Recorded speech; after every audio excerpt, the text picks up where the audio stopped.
Hello everyone. So I decided I have a webcam, so I might as well be using it for something. So I decided to use it as like a keyboard and mouse thingy jigger identifier is your whatever. I don't know. I'm kinda stupid, but whatever. Um so I got a really dope LED thingy. Um Oh, it's because I have. Oh, wait, huh? What in the. Okay, settings, hotkeys.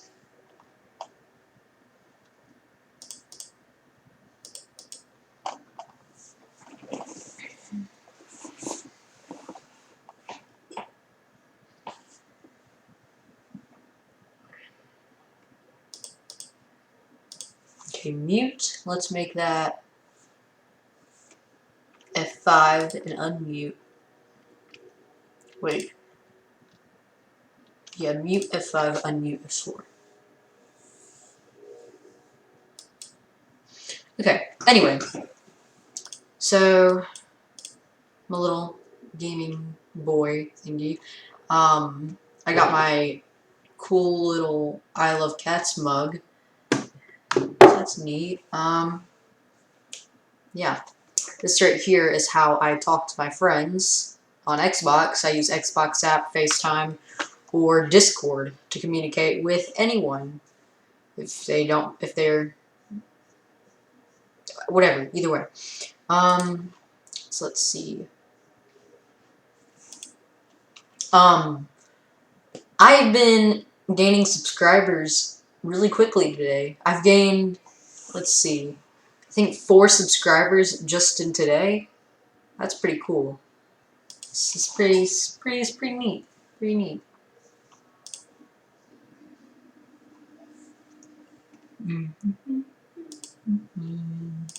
Shooting brief looks back at him to still find him staring at me. I tried my best to ignore it and went on with my workout. I just couldn't take the staring anymore though. So I went to a different section of the gym, where there was absolutely no one around. I was finally able to work out in peace. I was doing bicep curls by the free weights while facing the mirror. That's when I noticed it. That guy in the beanie was hiding behind one of the chest press machines. There was a slight opening between the lifting mechanism and the actual weights on the machine, and through that opening was the guy's face, once again staring at me.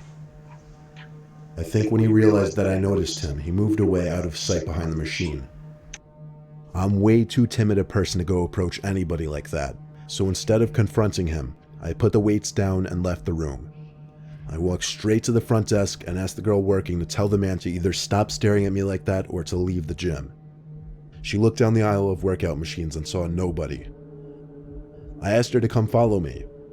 She was clearly very reluctant to do so, but she ended up coming with me to the back room. We looked around the room, but he wasn't in there. In fact, it seemed like he wasn't even in the gym anymore. I apologized and told her to keep an eye out for the man in the beanie. She walked back to her desk, and I kept working out for another 10 to 15 minutes. I waved goodbye to the girl as I left the gym and went to my car. As I put the key in the door lock, I heard manic footsteps hitting the concrete. I was confused at first. It sounded like somebody running in my direction. I turned 180 degrees. Someone was sprinting towards me from the dark. I stood like an animal frozen in headlights for a second as I stared in shock. When the person emerged into the circle of light under the light post I was parked under, I was able to instantly recognize the guy in the beanie and hoodie from earlier. I opened the car door and jumped inside, slamming it shut behind me. I slammed my hand down on that tiny lock knob atop the door handle a split second before the man tried to open the door. As I started the car, he started to kick at my door and window. I threw the handle into reverse and stepped on the gas. The car jolted backwards away from the man, and I was able to escape the parking lot safely. I got home and found a bunch of dents in my door from the man's kicks. Admittedly, I should have called the cops, or even the gym, and warned the girl of the man now that she was alone. Instead, I selfishly just went to bed and told myself I would never go to the gym late at night again.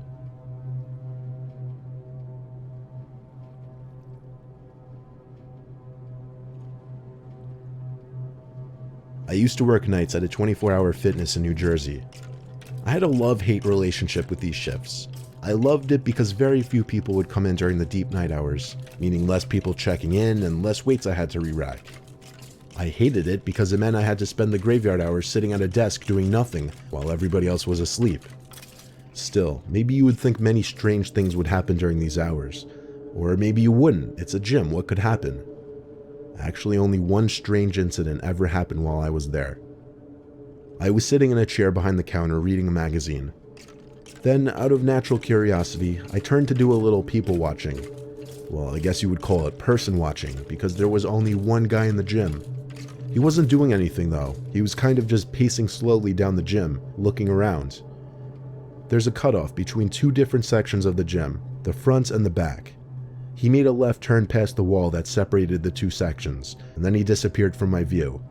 So it was back to reading for me. 10 minutes passed and I forgot the guy was even there. Then suddenly, everything went dark and silent. Like literally, the power in the gym just shut out. All the lights turned off and all the music went dead. It was so dark I couldn't see 2 feet in front of me. Thank God our phones have flashlights these days, otherwise I wouldn't have known what to do. I turned it on and tried to think of what I should do next. I knew some kind of power box was in one of the storage rooms connected to the back section of the gym. I also knew that's exactly where the one guy working out happened to be. On my way there, phone/flashlight in hand, I called out for the patron over and over. Now I was in the back section, still calling for him. Why on earth would he not answer me? There was something so eerie about being in a silent, pitch-black gym and seeing all the workout equipment only through a flashlight. I found the power box in the back storage area, or I guess what I thought was the power box. I tried flicking on and off every possible combination of switches, but the power did not come back on. Since I couldn't figure it out, I guessed it was on me to close up shop and wait for Kathy, the owner, to come fix it tomorrow morning. But first I had to find that guy. I did a thorough scan of the whole back section. Behind all the equipment and all the janitorial closets, nothing. The only other place I could check back there was the women's bathroom. I opened the door and called for him once more. My voice echoed into the seemingly empty bathroom. Still, I had to double check to confirm. I made sure to point the flashlight in every possible direction so I could see every inch of the bathroom. The only place to check now were the stalls. Before I could open either of them though, I started to hear noises. Breathing noises. Like sickly, deranged breathing noises. I had my hand on the door, ready to push it open, but I couldn't bring myself to do it. I said, "Are you in there?" No answer. I got on my knees and looked under the stall door with my flashlight. There were 2 legs standing right behind the stall door, practically inches from my face. He was literally standing on the other side of the stall door. I quickly got up and left the bathroom, heart racing. I ran to the front desk and tried to figure out what to do. I tried calling the owner, aka my boss, but obviously she was asleep by this time. I left 2 different voicemails on her phone. The only other thing I could think to do was call the cops, and so I did. I didn't know what else to say other than there was a suspicious man in our gym and I was 90% sure he somehow cut the power. I hung up the phone and felt alone and horrified in the darkness and silence. Suddenly, a metallic hit sound came from across the dark gym, like one of the machine's weights being dropped. I shined the light down the gym and called for the patron once more, and then called out that we're closed and that he had to leave. Then I think I saw him. I saw someone walking between 2 machines before getting too far from the light to see. It seemed like he was messing with me now. I shined the light in the direction that he was walking, and I swear to God, it looked like just at the edge of the light, there was a face looking at me.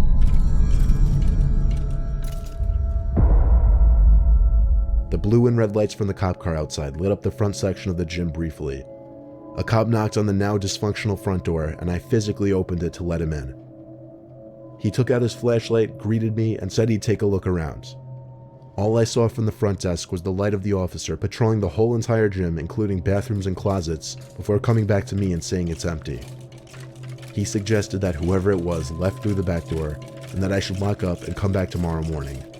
And that's exactly what I did. By the time I got back the next morning to check on things, Kathy was already there. Apparently it was just a simple power outage the night previous. Kathy and I checked the camera footage together in those brief moments before the power went out. We checked for the guy I described, but he wasn't there. There was no footage of him entering the gym, there was no footage of him working out, or even just walking around the gym. Kathy looked at me like I was a loon, but I was too frozen with shock and confusion to care. I swore up and down to her that someone was there that night. To this day, I don't know if she believed me. I don't even know what to think of that night, but I know I saw someone there that night, regardless of what the cameras might have shown.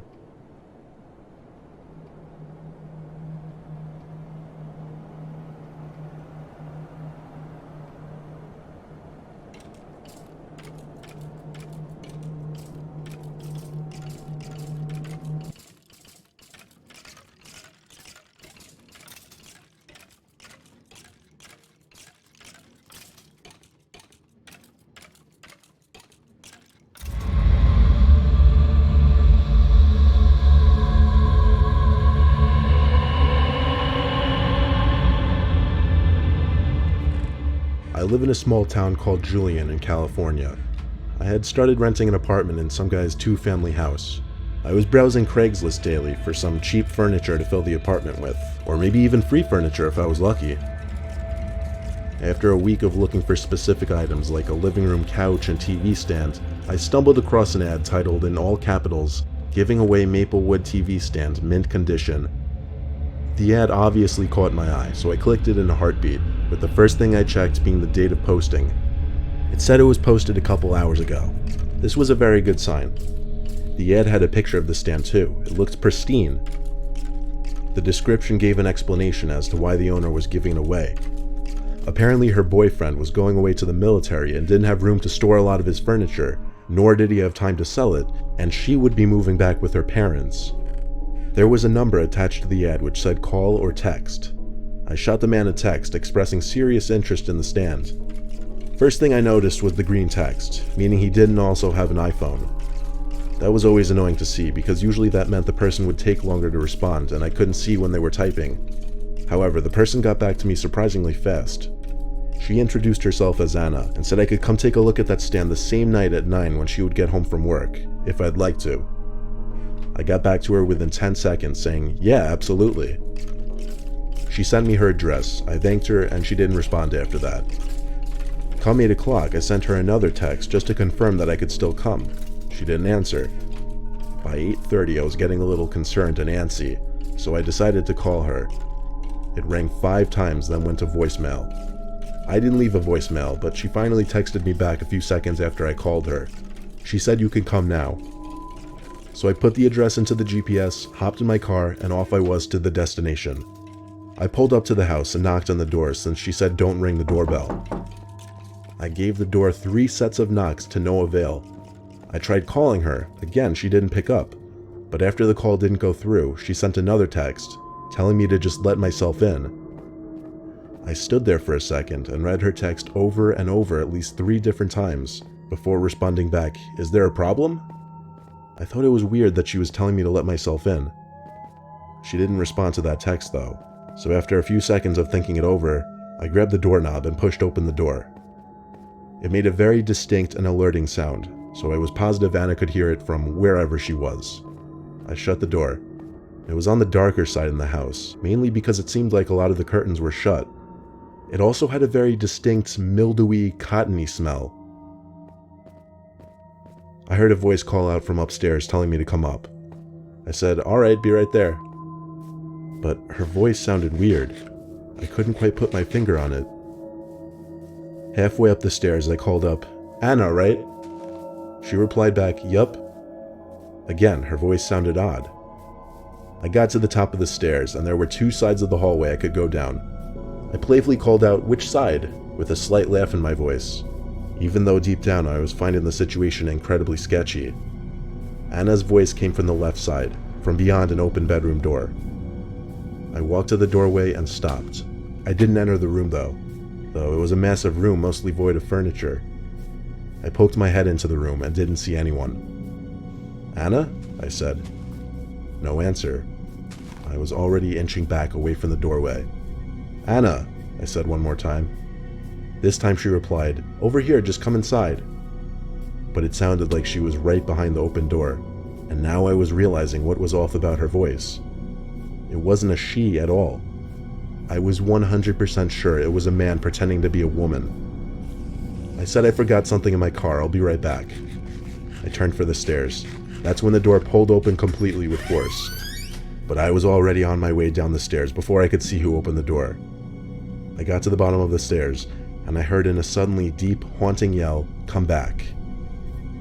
I opened and slammed the front door shut behind me, and when I got to my car, I never felt more relieved in my life. I drove down the street not looking back at that house. I blocked that number I was given as soon as I got home, and when I went online to report the Craigslist ad, it was already taken down. I figured I'd leave well enough alone. It was not my problem anymore, and I would never go back to that house again, nor concern myself with it. It's still definitely a haunting memory to look back and hear that voice as I was walking up those steps, and behind that door. What would have happened if I wasn't wise enough to run away?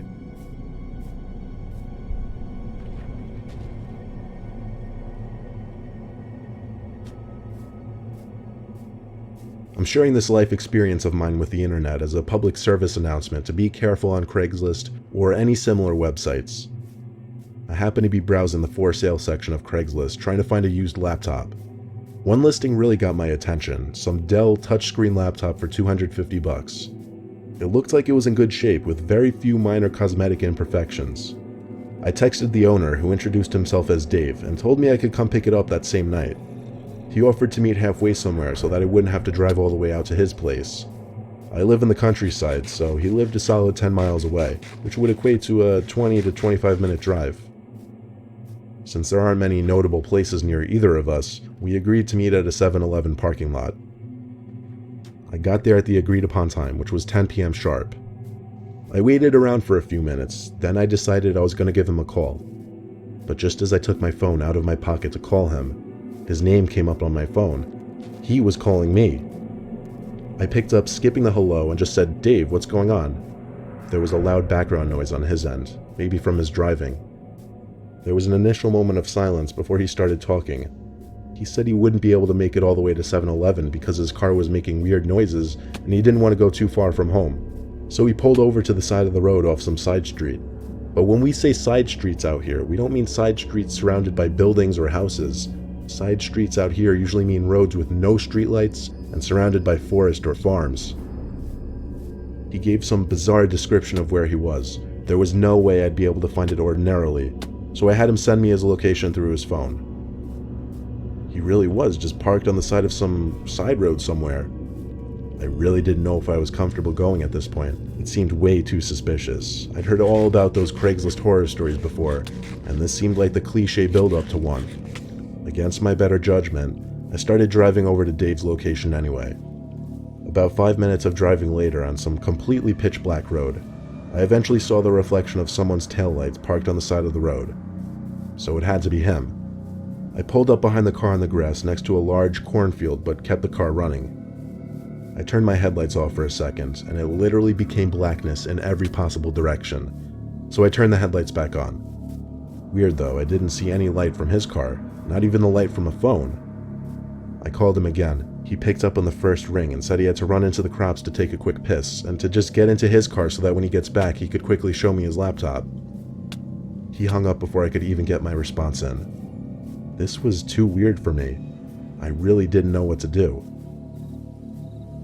I guess I figured I'd step out of the car and just wait behind the door for this Dave person to come out. He said he went into the crops, so I kept my eyes on the right side of the road by the crops. What a strange place to have any kind of exchange other than a drug deal. It didn't seem right at all. I stood right by my car door for the longest time, easily 2 or 3 minutes. There was no way he was peeing for that long. It was starting to seem like it was time to go. I'd give him another 30 seconds, I figured. In the final moments of my waning patience standing there, I thought I heard brushing around coming from the crops. I kept doing double takes from one side of the crops to the other. "Dave?" I yelled. The brushing sounds in the crops faded away, but a crackling leaf or two from behind my car made me turn to see someone sneaking up on me from behind my car.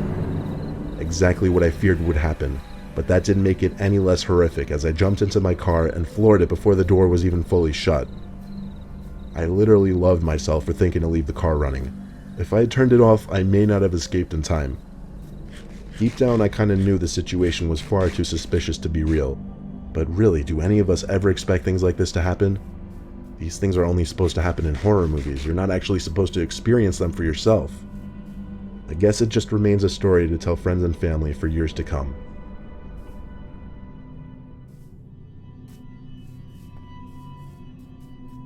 It was 2011. I had to sell my old bicycle since I had recently got a new one. It wasn't a piece of junk, so I figured I could get a couple $100 for it. I had never used Craigslist before, so I had to have my son show me how to use it. He basically put the whole ad together for me and showed me how to actually post it. He listed my phone number so that anyone who was interested could text or call me. The ad was up for a few days with no bites, and I was becoming impatient. I think after 3 days, I finally got a text from someone late in the day showing interest in coming to buy the bike. He got right down to it actually in his first text, saying he wanted to come get the bike as soon as possible. I told him he could come right now and included my address. He said he'd be over within half an hour. I was happy to potentially be getting this bike off my mind finally. I was actually home alone. I don't fully remember what my family was doing. I think my wife and younger son had gone out shopping while my older son just went out with his friends. But you get the point, I was alone. I was sitting in my living room watching TV. It was dark out by now when I heard a car pull up in front of the house outside. I looked out the window and watched as 3 grown men got out of the car. Right off the bat, that screamed overkill. Why would anyone need to take along 2 other people to go check out a bicycle? One of them rang the bell. They had to have seen me standing by the window, so they knew I was there. So I opened the door, and the man standing in front of the other 2 reached out and shook my hand. His name was Jeffrey, or at least that's what he claimed. He was a big dude. You wouldn't have to look at him twice to know he lifted weights. He also had a really thick beard and deep voice. He didn't introduce his 2 friends though, who were just standing behind him looking at me with blank expressions. They weren't exactly tiny men either. As I was mid-sentence telling them let's go around back, Jeffrey cut past me and into my house, saying, "Which way to the bike?" His 2 friends followed. The idea of making sure they didn't enter my house was clearly out the window. So I rushed in front of them and led them down the half stairs to the back door. Jeffrey and one of his friends came out back with me, while his 3rd friend asked me where the restroom was. I paused for the longest time. How was I about to let this random guy go use my bathroom while I was out here with his 2 friends? But as I looked at his 2 friends who were staring at me, I submissively gave him directions to my bathroom. As that man disappeared into my house, I went to the shed to grab the bicycle. On my walk to and from the shed fetching the bike, all I was thinking was, what did I just get myself into? So I showed Jeffrey the bike. He started analyzing every little detail of the bike, like things no one should ever even think to analyze on a bike. For example, some of the spokes may have been slightly bent or the reflector had scuff marks on it. I was so busy answering his questions and trying to defend the condition of the bike from his remarks that I didn't even think of that man who had supposedly been in my bathroom for almost 10 minutes. I told the 2 of them to keep checking out the bike. I'd be right back to fetch something. I went inside and checked both the bathrooms, the one on the 1st floor and the one upstairs. Both of them were empty though. Just then, I heard people walking around and talking in my living room downstairs. Then, what sounded like Jeffrey calling my name. I heard them coming up the stairs. Jeffrey said something along the lines of, "We just want to talk to you. You can relax." When I say my heart was racing, that's not an understatement. I actually thought that night was going to be the night of my death. I quietly shut the bathroom door and locked it, keeping the lights off, however. I dialed 911 on my phone and whispered as quietly as I could to the operator to send police right away, or I could be dead within 10 minutes. She wanted me to remain calm and to try my best to explain the situation quietly. After explaining, she told me it was good that I was in a locked room, and to wait there until the cops showed up. Footsteps came up to the bathroom door and stopped. Then someone tried the door handle. When they realized it was locked, one of them said in a low voice, "He's in there." I told the operator they found me. She said to stay where I was. After a few seconds of silence on the other end, there was a frighteningly loud bang on the door. And then another and another. They were trying to kick the door down. I screamed the cops are almost here, and then the kicking stopped. I heard them whispering to each other, and then I heard them stomping down the stairs. I didn't leave the bathroom until the cops showed up. I was missing a lot of things, like my wallet, which was on the kitchen counter, a couple watches, my iPad, and of course, the bike that was in the backyard. The cops told me to just be grateful that I wasn't killed, which I was, but how could I be happy really after this? The cops said given that they were trying to break into the bathroom, they were most likely going to kill me, which scares the hell out of me to think about.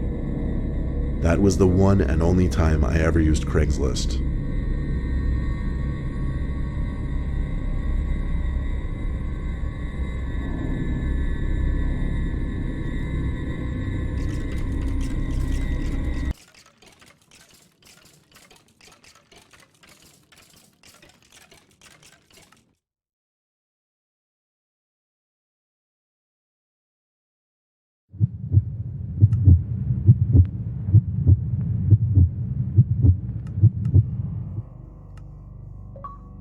I started at 16 in my town in the suburbs of a big city.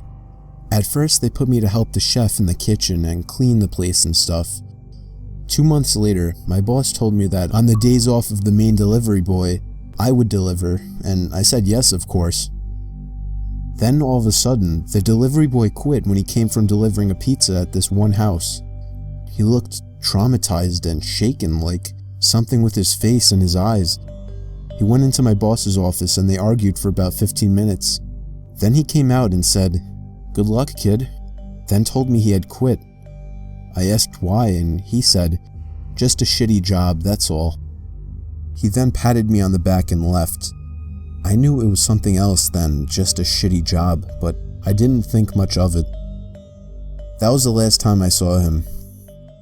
So for the next couple of weeks, I was the delivery boy till they could find someone that can deliver pizzas. About 2 weeks into me delivering pizzas, my boss gave me the address to a house, and as usual I put in the GPS and went over. Watching the sunset while driving over there, I was hoping it'd take 2 minutes tops so I could get home. Unfortunately, it was in the rural side of town, where the houses are like a quarter mile from each other. I stopped in front of the 2-floor house and looked at it. I got the creepiest feels when I stared at it. Lawn not cut, with weeds, dead trees, and the old porch with no chairs or flower pots or tables, just plain. It seemed abandoned, but I got out anyways and knocked on the door. I was hoping my boss gave me the wrong address or something so I could get the hell out of there. Then the door lock started to shake and the door opened. It was an old lady, at least 70 years old or something around there, with white hair, teeth missing, and skinny, very short too, but her eyes just glaring at me. It really freaked me out. I figured if I was nice, things would turn out okay after all. "Pepperoni pizza, ma'am?" I said as friendly as I could. "Yes," she said with a hoarse voice as if she had a sore throat. "Alrighty, here you go." I handed the pizza over, but she just looked at it with no emotion and didn't take it, getting her purse. "Did you come with someone else?" I froze, then quickly looked up at her, still glaring at me. That question really frightened me. No," I said. "Where's the other one? He ran off on me last time he came." Ran off, I thought. It didn't make sense. "He quit some weeks ago," I said. Then she got her purse and started searching for money, or so I thought. She did for about a minute, the longest minute ever, and with the hands in her purse, she stopped and looked at me, not in a look of surprise or in confusion, but just like as if she was thinking really hard on something. I could tell she was holding something in her right hand inside the purse, but I couldn't see what. I really started to freak out at this point. What if it was pepper spray, or a knife, or even a gun? I mean, what could take her so long to get $10 out of her purse? Then, behind her, I saw a shadow. A silhouette of a man coming to the door, and all of a sudden, I heard footsteps crushing the leaves on my left side next to the porch, and a man's deep voice saying, "Hey." I looked over and saw a head of a middle-aged man with a look of anger peeking over the porch. This guy then started to climb the porch, and that was when I realized I had enough. I darted to my car, threw the pizza inside, turned it on, and drove off. I didn't look back as I drove off in the dark. I had to lie and pay for the pizza out of my own pocket, but it was worth it. On the day I quit, I decided to tell my boss what happened that evening, to which he freaked out as well and asked me why I hadn't told him. He said James told him something like he just walked out of there and didn't pay attention to her. My boss then called the cops to look into the sketchy situation, and he told me I could leave. About 2 days later, he called back, saying the cops had the house registered as foreclosed for over a year, and they found 3 people living in there when they broke in, which were 2 men and the old lady I encountered. They were arrested, and he didn't tell me anything else. I'm still traumatized, and I don't know what would have happened if I would have waited. They could have easily jumped me, but thank God I quit afterwards, and I'm still alive.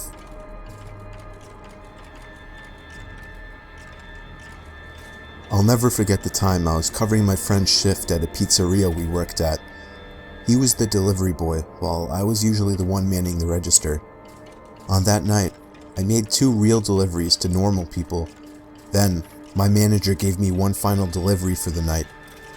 It was 5 miles away, which was a long drive for what I was used to. The GPS told me to turn off the highway into some very quiet town. Somehow, I'd never even heard of this town. The GPS took me down some side roads that were even more dead than the main streets in this town. Half of the street lights weren't even on. I didn't like the looks of this place. I just wanted to deliver the pizza and be gone. So I arrived to the house. It was a single-floor little thing. I rang the bell, and almost immediately the door swung open. There was an older man, maybe in his upper 50s, that opened the door. His few hairs left on his head were gray, and he had a very pale face with a gray mustache. He gave me a smile and told me he'd be right back. He walked away into his house out of view, and I just stood there in the cold, waiting for him. I was a little uncomfortable with the area, and the looks of the guy answering didn't help. The sound of stomping on the creaky floors inside the house came to the door, as the man appeared back in the doorway with a smile. He said I should come inside where it's warm while I waited. I told him it's okay, but he just started nudging for me to come inside. I cannot justify my actions, but it was like 5 degrees outside. I foolishly stepped inside the sketchy stranger's house. He shut the door behind me and stepped off into another room in a hurry. It wasn't even much warmer in the house. He clearly didn't even have a heating system. I found myself creeping closer and closer to the door as I got more uncomfortable. Then, the man came out of another room and gave me another smile. He opened up a door, apparently leading to the basement. He looked down and told me that he normally leaves his money down there. He asked me to come down there with him, but I refused. Even from where I was standing, I could see it was totally pitch dark down there. And then, what happened next is where it all fell apart. I heard the sound of a creaking step coming from the basement. Somebody else was down there. I decided it was time to go and turned around to open the door, but the man was already right on top of me. I punched him in the face and managed to get him in a hold, but I heard somebody stomping up the basement steps, and I had to get out of there. I pushed the man to the floor, ran outside, got in my car, and drove off without looking back. I told my manager everything, and he called the cops, but I don't know whatever became of that. My manager gave me a couple days off afterwards. Since then, I am much wiser to the fact that you should never enter a stranger's house. I was out doing a delivery one late night. It was probably the longest drive I have ever taken for a pizza delivery. From the pizza place I worked at, it was a 20-minute drive, which isn't too crazy out where I live. Plus, they ordered 4 large pies, so I figured it was a party and I would get a much bigger tip. Navigating the dirt roads at night was always annoying though. I pulled up to the given address. It was some old, sketchy-looking building literally in the middle of a forest clearing. There were no cars parked anywhere or any lights on. I put my car in park and called my boss. I asked him to reread the address at least 3 times to make sure I typed it in right, but that checked out. I could tell he was in a really bitchy mood, and he told me to at least knock on the door and check it out. He would normally get mad if we took back 1 pie, but I was afraid of what he would do if I brought back 4. I was insanely unnerved, but got out anyway and forced myself to the front door of the building. There was no doorbell, so I just knocked really hard. I heard nothing and didn't really expect to hear anything. I was extremely disappointed, not because nobody answered the door, but because I was realizing that it was all a waste of time and gas. I knocked one more time out of desperation, and then began to hear some kind of rustling noises from inside of the building.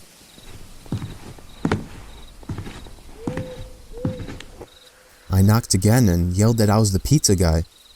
There was silence now. I felt a bit more uncomfortable now than before. But before I could turn around, I noticed something at the window. There was someone looking through the window. I couldn't tell if it was a man or a woman. All I noticed were their eyes. Their eyes were open wider than I knew possible, staring intently at me. I was disturbed enough by this and dropped the pizzas and ran back to my car. The shitty thing wouldn't start until turning the key for the 3rd time. I drove off the grass and back onto the dirt road, but I felt the car rocking about, shaking and bumping. Something wasn't right. I didn't make it far from the building before I started hearing a sharp scraping sound coming from outside. There was so much resistance that I couldn't even drive. The car came to a stop. I got out of the car to check what the hell was wrong. A chill ran up my spine as I began to feel like my heart was constantly skipping beats. My tires had been slashed and had completely fallen off the rim.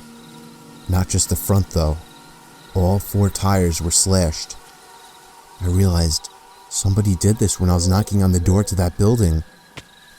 Instead of running, I got back in the car and locked the doors. I was so close to that building, I could practically see it from where I was, if it weren't for the trees blocking the view. I dialed 911 and explained everything to the operator. She told me the cops would be over as soon as possible and that I need to stay hidden. I asked her if it was advisable to stay in the car or run, and she told me it would be best to stay in the car with the door locked. She asked me to stay on the line with her until the cops arrived. My whole body was shaking. In all directions, there was nothing but dark, seemingly endless forest. I knew it would take forever for the cops to get there. I was not comfortable with sitting in that car so close to whoever did this. The next part, though, is what utterly destroyed me. It still shakes me to this day, and I hope nobody ever has to experience this kind of fear. As I was scanning all the windows, making sure nobody was outside, I looked in the rearview mirror, and there was the same person I saw at that window. Eyes open wider than ever. I could see now that it was a woman, and I could ever so slightly see a smile begin to spread across her face. I opened my door and full-on sprinted into the woods, not caring how much noise I made. I ran until I was out of breath, which didn't take long, and I hid behind a giant log on the ground. I tried to cover my loud breathing with my hand as I waited and waited for what felt like hours until I finally heard sirens in the distance. I gathered up all the stamina I had left to run all the way back in the direction of the dirt road. Eventually, the glowing red and blue lights came into view, and I had never felt better in my life. They were parked in front of my car, investigating with flashlights. I came out yelling at them like a lunatic to help me. I fell to the floor and started to gag, almost throwing up from running so much. They picked me up and began to question me, to which I explained everything to the best of my ability. One of the two cars drove over to the building, and the two officers began to search the building. They came back with nothing except for a couple of spiky objects. These objects were exactly the same as the ones used to slash my tires. The cops guessed that it was some kind of sick, demented couple, being that I saw the woman, but unfortunately they were never found, and that still kills me to this day. I obviously quit my job right after that and started working at a local grocery store. I know that I'll never forget seeing that woman at the back of my car.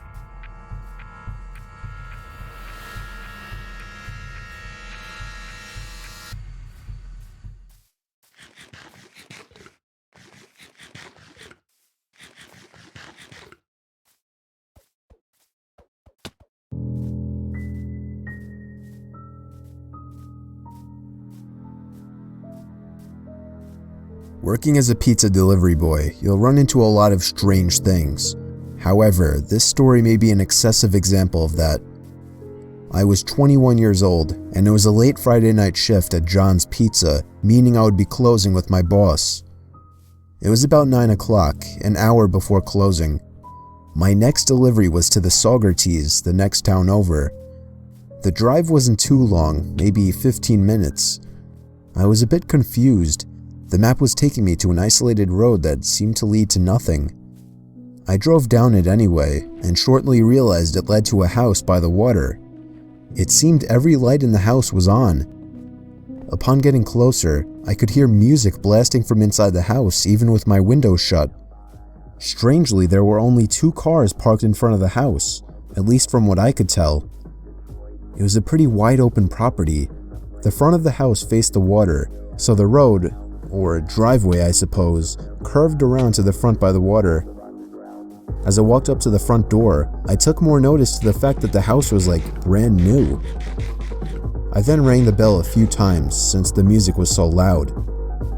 I was caught completely off guard when 2 women opened the door, one blonde and one brunette, barely clothed. They had huge, flirty grins on their faces. The blonde woman grabbed the pizza while the brunette handed me a 20. I was about to ask where everyone was, but the brunette called me cute and asked me for my number. I thought I was about to get extremely lucky. After giving her my number, I was about to attempt at getting myself invited in, but the blonde immediately did that for me anyway. I entered the house and picked up on a rather unpleasant odor almost immediately, and there were literally no people anywhere, but I didn't care that much. The 2 women began to lead me upstairs, but unfortunately, this story did not go in the direction you may have hoped it would. I was literally on the 2nd step when a horrifying scream for help came from upstairs.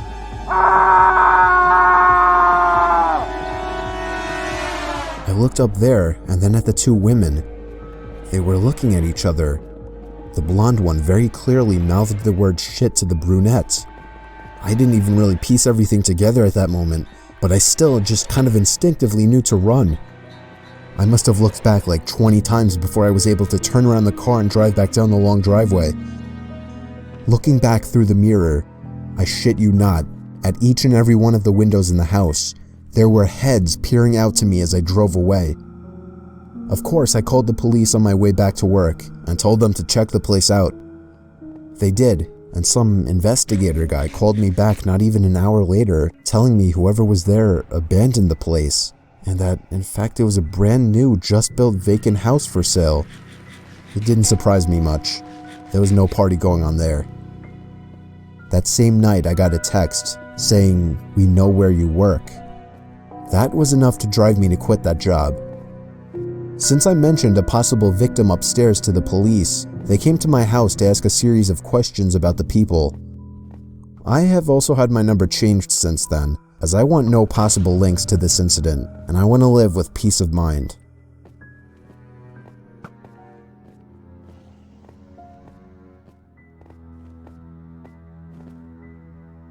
So it was my last delivery of the night at Domino's Pizza to a house that was about 10 minutes away from the shop.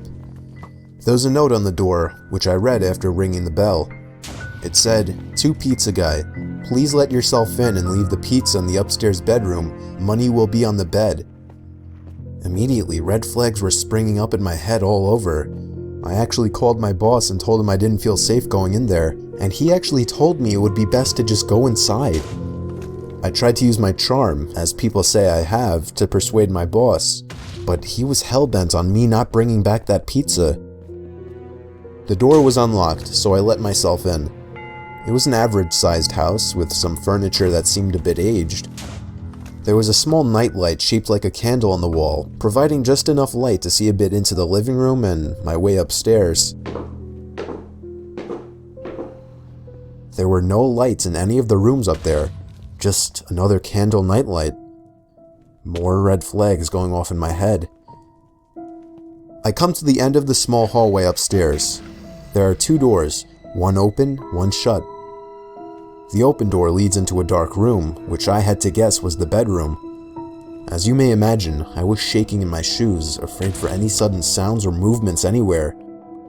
I pushed the door open completely and pressed my hand against the wall looking for the light switch.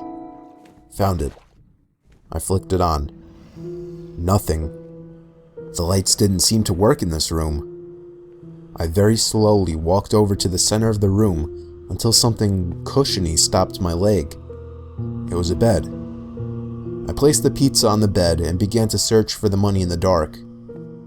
Just then, I heard the faintest, quietest thing come from outside of the room.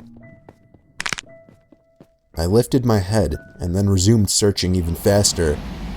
I was hoping to God it was just some kind of old person living here and they were too sick or nervous or whatever to meet someone. I found the money. It felt like 2 bills. I hoped they were 10s. I put them in my pocket and left the room. I stopped outside the room and saw the door to the other room was open. I could have sworn it was shut earlier. Your pizza's on the bed. Have a great day. I myself could hear the shake in my voice. There was no kind of response. I started to lean into the dark room to maybe get a better view. Too dark. I reached my hand into the room and searched for a light switch, but something grabbed my arm with a painfully tight grip and tried pulling me into the room. I screamed and jabbed at the arm with my keys, finally breaking free and getting back to my car. Nothing chased me out, nobody followed my car. I told my boss about it, and even talked him into giving me a raise for making me go through that hell. He didn't want me to call the cops for whatever reason. It wasn't really on the top of my mind, but in hindsight, I guess it would have made sense to get the police to check that place out. Anyway, not everything was terrible. I did get my pay raised from $7.50 to $8.50.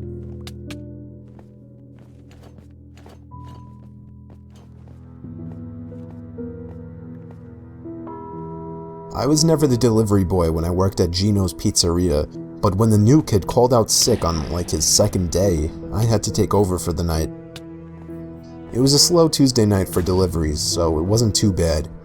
I had a manual 1998 Ford Mustang, a gas guzzler, so I in no way wanted to beat that car around town delivering pizzas.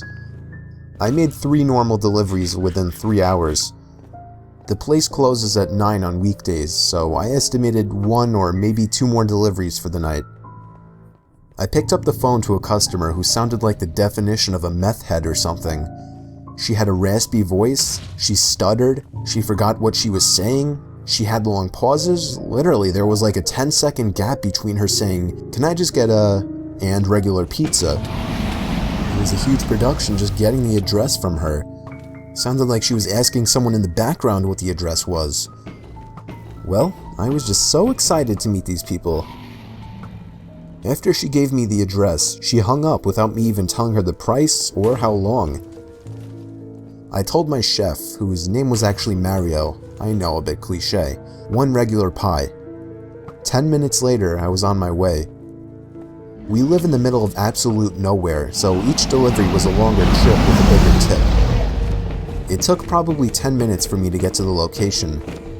There was a long and dark gravel road through the woods and occasional trailer homes I had to drive through until I finally reached their home. It was a trailer home. The lights were off inside, but I could see the orange glow of a fire coming from out back, and I could hear a woman yelling at someone. When I shut the passenger side door after grabbing the pizza, I noticed the curtains to one of the windows move. Somebody was just watching me. I didn't know if I should knock on their door or go around back. It sounded like there was more than one person back there, so I decided to just go around back. I greeted them, and they spun around faster than a bullet. They were disgusting.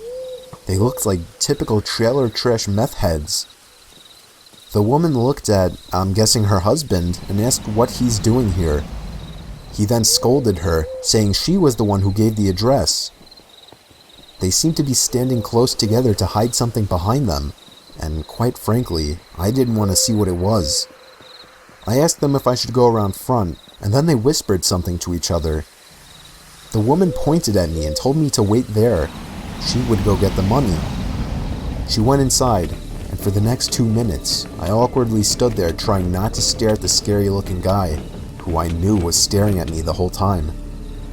Finally, the woman emerged from the house and went back next to the man. She handed the man some money and asked him to count it. She whispered something after that. I was getting very nervous now. I felt as if they were going to try and rob me or something. I wasn't stupid. The man started counting the money very slow. I mean, really slow, like 5, 10. I kept my eyes on the woman. She was looking into the woods behind me, and then she nodded her head, staring off behind me, and saw some huge guy approaching me with an axe in his hand. I flung the pizza box at him to try and slow him down, and somehow it worked. Or maybe he just didn't chase me. I got home safely. I didn't even go back to work that night. When Mario the chef texted me, I told him what happened, and all he said was, "Holy shit." That was it. I'm happy that was the only night I had to deliver. So if you live in the suburbs or city, sure, be a pizza boy. But if you live in the middle of nowhere, maybe try the supermarket instead.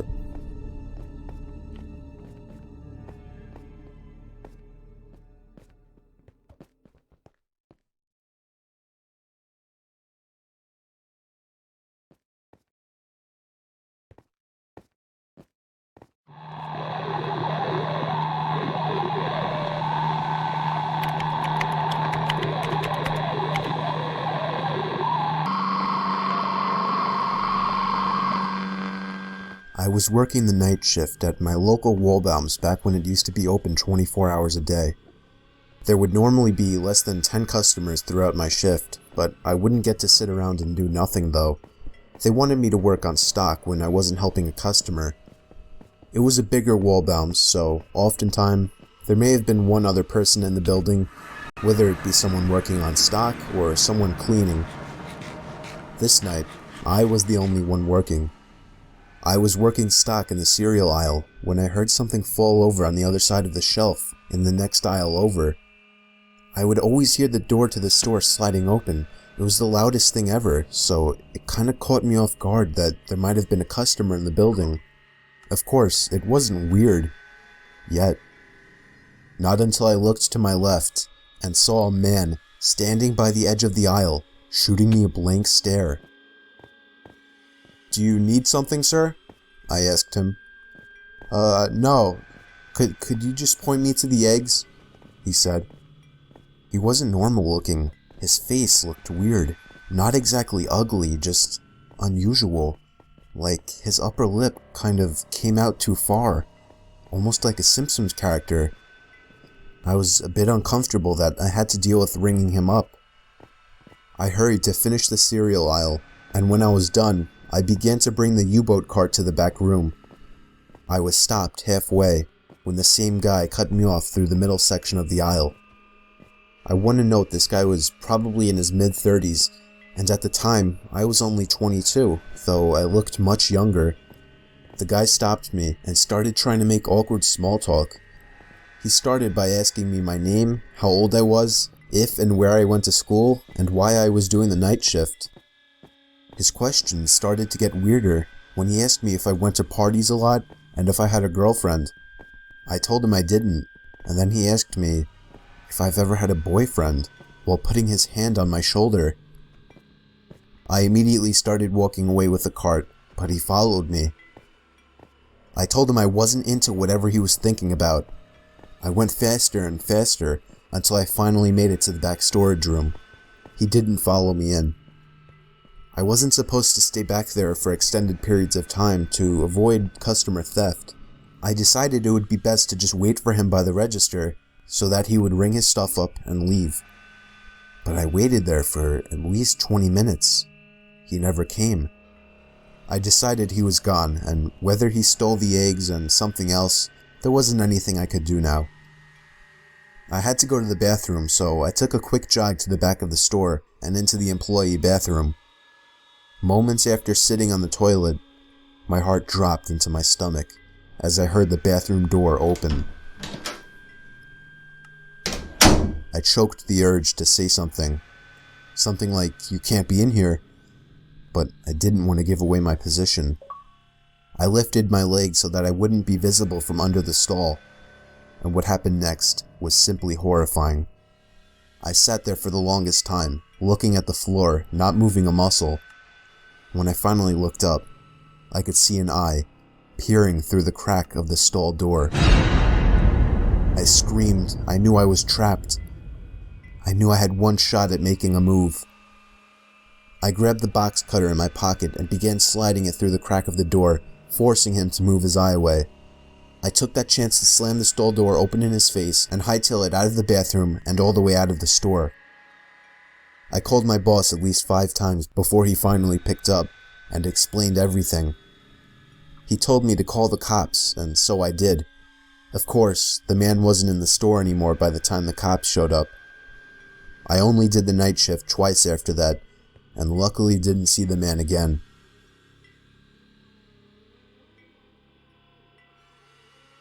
I used to work the night shift at a gas station on the side of some highway in the country.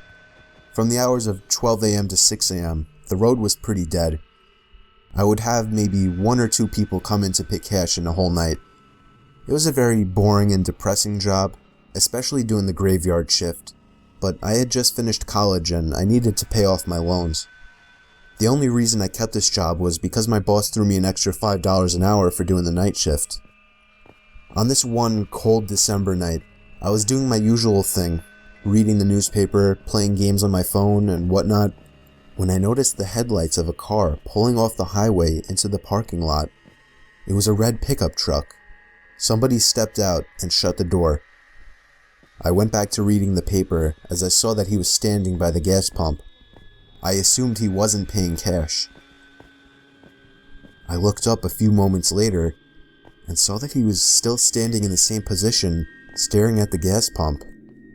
I almost felt obligated to go out and help him. He was obviously confused. I felt a cold chill run up my spine as I saw the 6-foot-something tall man slowly turn his head to face me. I couldn't make out any features of his face, but I knew he was staring at me. I tried to pretend I didn't notice by going back to reading the paper. Of course, I wasn't really reading now. I was a bit shaken by the guy out there. I just wanted him to pay debit or credit and leave. I looked up and gasped as the man was now much closer to the front door of the building. It wouldn't have been so disturbing if it weren't for the fact that he wasn't moving.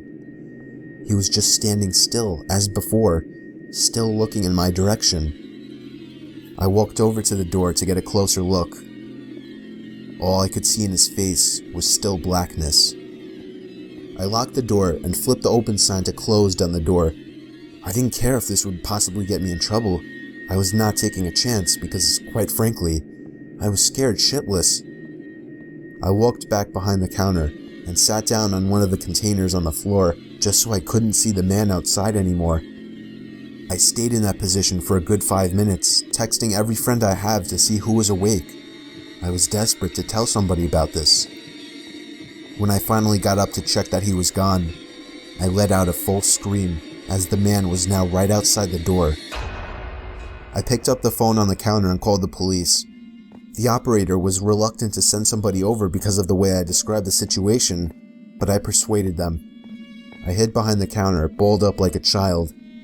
I began to hear heavy thumps at the door, not innocent knocks to catch my attention. I mean thuds and thumps, trying to break down the door. And then eventually it finally stopped. I heard the sound of a car starting outside and then driving off. I looked outside and he was gone. A patrol cop along with a state trooper pulled into the parking lot. I reported the red pickup truck and told them which direction I thought he went in. I couldn't describe his face as all I saw was blackness. Of course, there wasn't much the police could do as the man didn't really do anything. I left that job a few months later to a job in the city.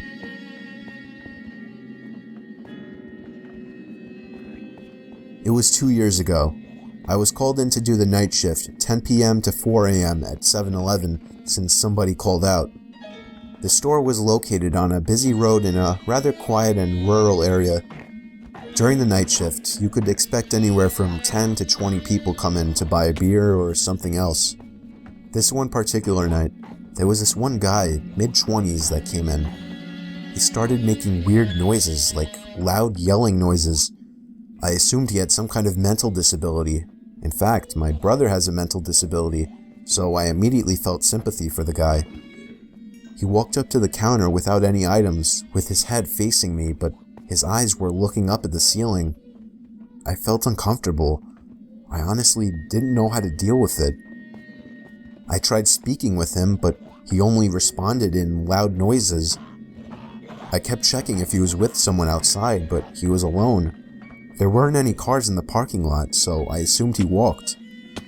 He stood there for so long, looking up at the ceiling and making noises, that I tried to get him out by handing him a bag of chips and telling him he can go. I tried finding some kind of number to call for someone to help him. Then, out of nowhere, he finally turned around and walked out of the store. I felt so horrible for the man, but at the same time, I felt a bit creeped out. About an hour later, the phone on the counter rang. I picked up to hear the familiar yelling sounds of the man from earlier. It caught me off guard. I didn't know what to think, other than this has to be some kind of prank. I hung up on them and was now becoming paranoid of my surroundings, constantly checking the outside through the windows. Come 4 o'clock, the person working after me came in, finally allowing for me to go home. It wasn't my problem anymore. I got home and threw all my stuff on the table, ready to get to sleep. But my phone rang within a minute after entering the door. I felt a chill run down my spine. Why would someone be calling at 4 a.m.? I could only imagine it was bad news. I braced myself and picked up the phone to hear the man again. I felt sick to my stomach as I listened to the loud noises he made. I struggled to slam the phone to the receiver. All night I felt like I was being watched, even with all the blinds shut. And I could swear I heard strange noises coming from all over my house. I refused to get any sleep until the sun came up. Weeks passed and I had forgotten about the incident, until one day, when going into the basement for the first time in a while, I found that papers had been scattered all over the floor, and when I went into the basement closet, I found writing on the walls. 7-Eleven had been written in Sharpie on the wall, along with the address to the 7-Eleven I worked at and my house address. The most disturbing part, I also found various kitchen knives along with a large pocket knife sitting in the closet.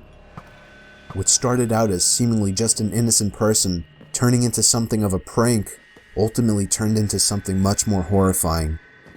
He had been living down there for God knows how long, and I'm just grateful that for whatever reason he changed his mind and left, because I haven't seen or heard from him since.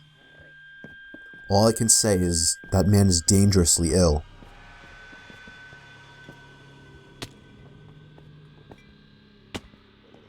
I've worked in the K-9 unit for 9 years, and I've worked my fair share of graveyard shifts. I've definitely come across weird things at night, but I'll never forget this one night. I worked with my dog Sammy, a German Shepherd. She was 2 years old at the time and was still kind of new to the job, just like me. I was driving down a road surrounded by crops when I spotted a suspicious-looking white van parked inside the crops. Both doors were open. I flashed my lights to try and draw out whoever was there. Nobody came out, so I parked and scanned the place out quickly. Nobody was in sight, so I took Sammy with me to track down the driver of the van. Sammy started going crazy when we reached the trunk of the van. She was pulling so hard she almost broke off the leash. I opened the trunk to the van, and a blast of foul air hit me in the face. I almost passed out from the mix of the horrible smell and the pure shock of what I saw in the trunk. I counted 7 full body bags, each with a pair of feet sticking out at the bottom. I requested immediate backup with my radio. I heard the sound of a twig snapping nearby, and Sammy just lost it. I lost grip of the leash, and she took off into the crops. I pulled out my gun and followed the sounds of her barking. As each and every crop hit me in the face, I felt as if something would reach out and grab me. I stopped when I could no longer hear Sammy's barking. But as I stopped, the sounds of movement did not. I realized I heard movement in all directions. I had never experienced such fear in my life. I stood still as the movement around me stopped. And then, out of nowhere, I felt 2 arms wrap around my throat. I couldn't breathe. I couldn't fight. I was going to die. And then, I heard the sound of Sammy's bark, followed by the scream of the man choking me as Sammy bit down on his leg. The next thing I did is something that I still question if it was appropriate doing to this day. I turned around and pulled the trigger, killing the man. I grabbed Sammy by the leash and ran all the way back to the car. I could tell people were following us from behind. I managed to make it to the car safely and drive a 1/4 mile down the road. I didn't stop to see which way they went. I didn't hold my ground. I fled like a coward. I cared much more about our lives than I did this job, and I'll still say that today. But it still pains me knowing how much of a coward I was. Backup arrived shortly, but the van was gone. I even failed to get the plate number on dashcam video, or even just writing it down. This was within my first few months on the force, but it made me feel like absolute shit for months to come. I, someone who was sworn to protect, let a van full of killers get away.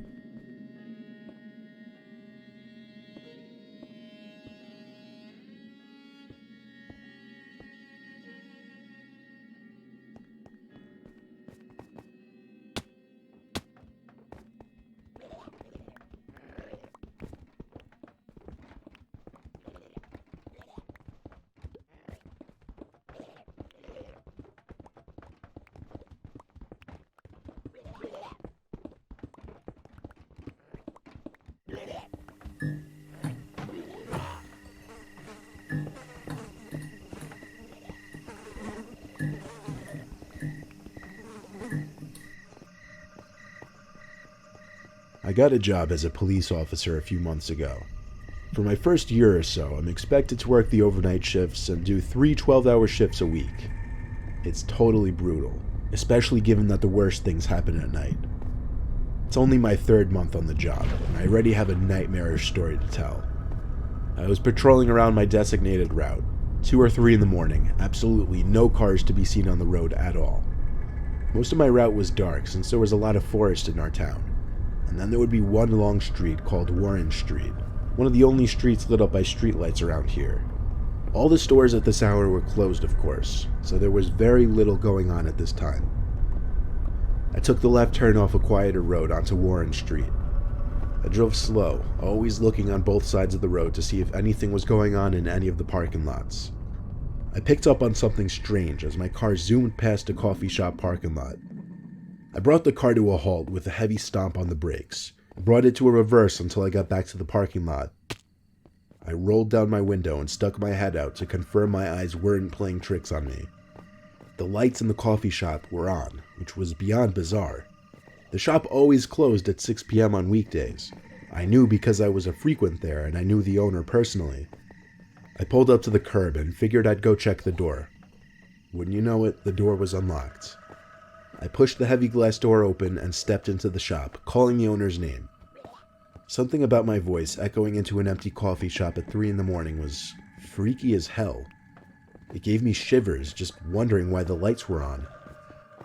I kept calling the owner's name until I heard a sound come from the basement. I didn't even know there was a basement until that day. I found a door that led downstairs to a dark abyss. I unholstered the flashlight on my belt and aimed it down the stairs. I knew deep down it was my job to go down there and investigate, even though I was really afraid to. There wasn't a light switch to be found, so I made my way to the bottom of the concrete stairs, not able to see much outside of the narrow beam of light that my cheap-ass police flashlight projected. I was at the bottom of the stairs now, looking around the pitch-black basement of the shop. Then there was the sound again, only this time much louder. It sounded like some kind of half electronically produced and half organically produced sound. I don't know if that makes sense, but it's really the best way I can describe it. It came from a back room. I stepped into that back room, which appeared to be an office of sorts. I just stood there, waiting for the sound again. I might have stood there for 30 seconds until the same exact sound erupted from a corner of the room. It was a terrible, distorted kind of sound. It apparently came from inside an air vent in the corner. First thing I did was try to shine the light into the vent, but it didn't really work. The grill blocked any amount of light that would actually light up the inside of the vent. What I did next was put my ear up to the vent to try and listen for anything that could be inside. I heard something in there. I was 80% sure what I was hearing was the sound of someone breathing. My heart started racing even faster than it was 10 seconds ago. I tried one more time to see into the vent, this time angling the flashlight a little differently and pressing one eye up to the vent grill. I guess the light beamed off the grill of the vent at just the right angle, because I saw the glow of an eye literally 4 inches from my face. I unholstered my gun as I shouted at the person in there to come out now. But as I tried the vent door, it seemed to be screwed on still. I could hear the person shimmying away through the vents until the sound was completely gone. Where did that vent lead to? How did they get in there? Why were they in there? What was that strange noise? So many questions that still remain unanswered. I called for backup, and we did a thorough investigation. We called the owner, who came by to help us search the place at like 4 in the morning. There were no signs of breaking and entering anywhere. Not a single unscrewed vent, not a single broken window, nothing. Our investigation didn't last more than a few hours, after which we determined whoever was in the vents was gone. The thing that scares me the most is the sounds that I heard. Not just the breathing from the vent, but that sound that was emitting from the vents. That sound that could be heard all the way from the upstairs of that shop.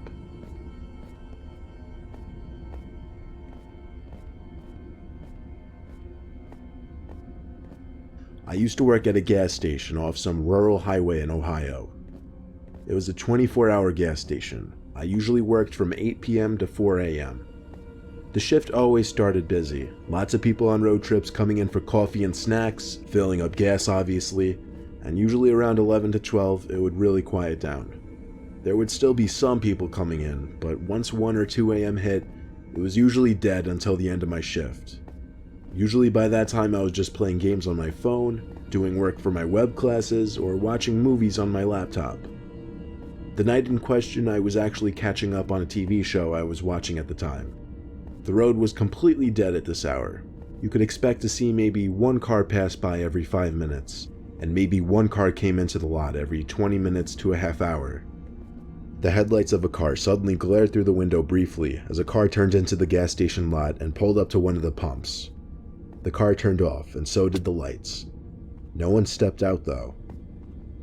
My attention went back to my show, and it did for a while. In fact, it took me a few minutes to realize that the car outside was still there. But no one ever came in to pay for gas, nor was there anyone standing outside filling up. The car was still just parked next to the pump.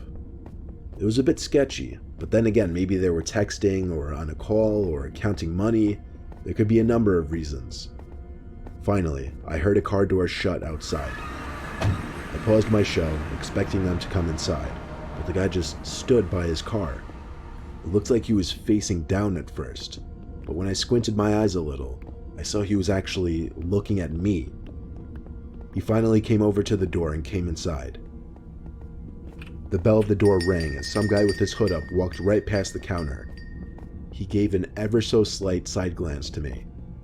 I could see just one of his eyes for a short second before he turned away and walked to the back section of the store by the snacks.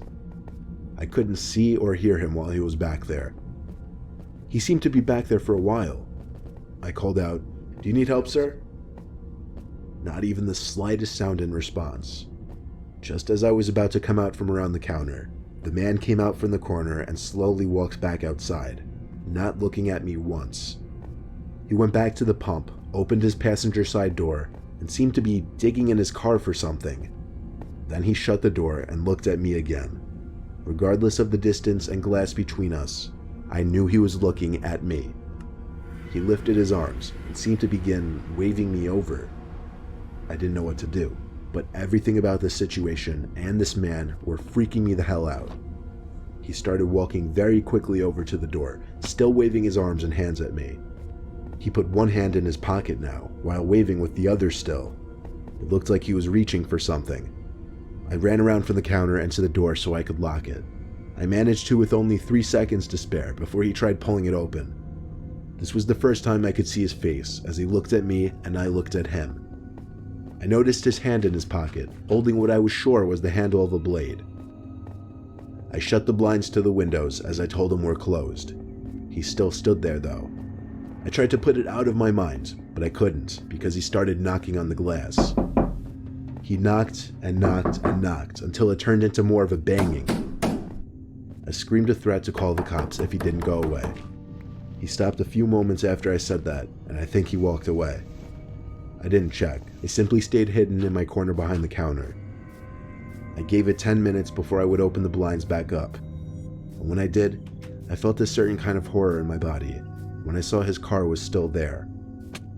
Where was he? Was he in his car or somewhere outside? Paranoid thoughts came to my head, like what if he was by the back door? I felt relieved when another car pulled into the parking lot and a normal-looking man came to the door. I unlocked it for him and he came in with 2 20s in his hand. I told him to be careful of that other car, and then we got into a long conversation about what just happened. During the conversation, the other car turned on and finally drove off. The man and I both laughed about it, but when the guy who worked after me finally came in at 4 a.m., I was not laughing. My whole drive home, I was still shaking, thinking about what happened. Nothing that strange ever happened again throughout the rest of my time at that gas station.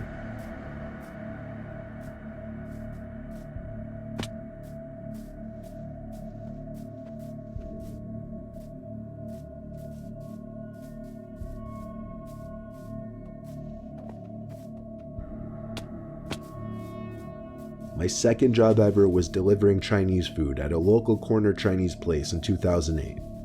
It was one of my best paying jobs to date, mainly because of how fast paced the place was, and how many deliveries, aka tips, I would make. It was a busy Thursday night, a half hour before closing time.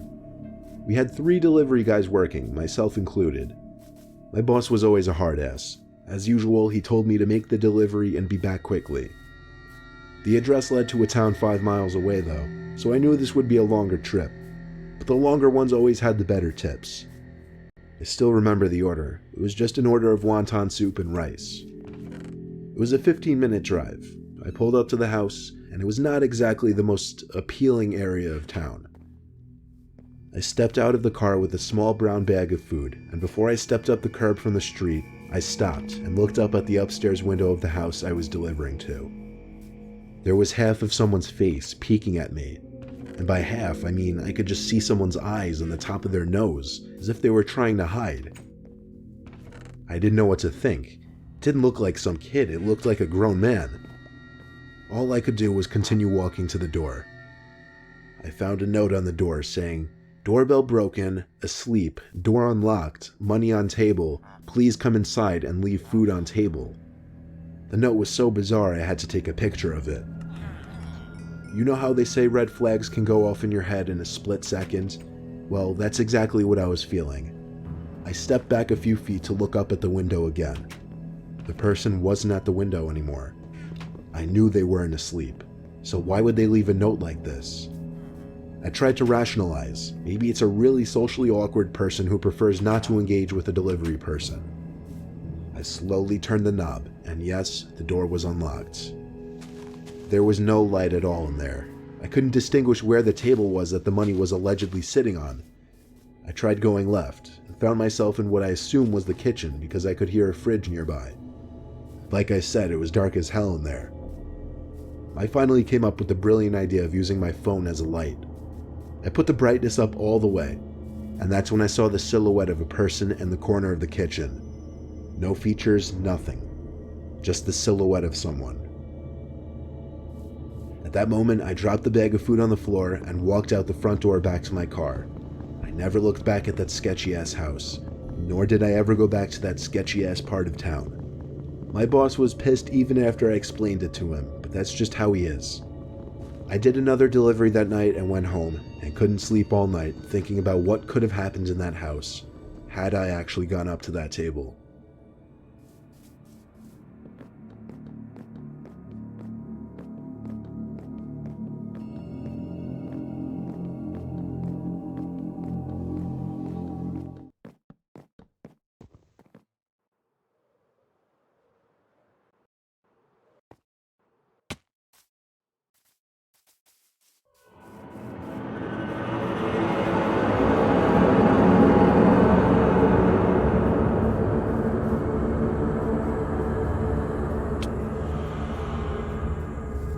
For the past 3 years or so, I've worked as an overnight security guard at a mall.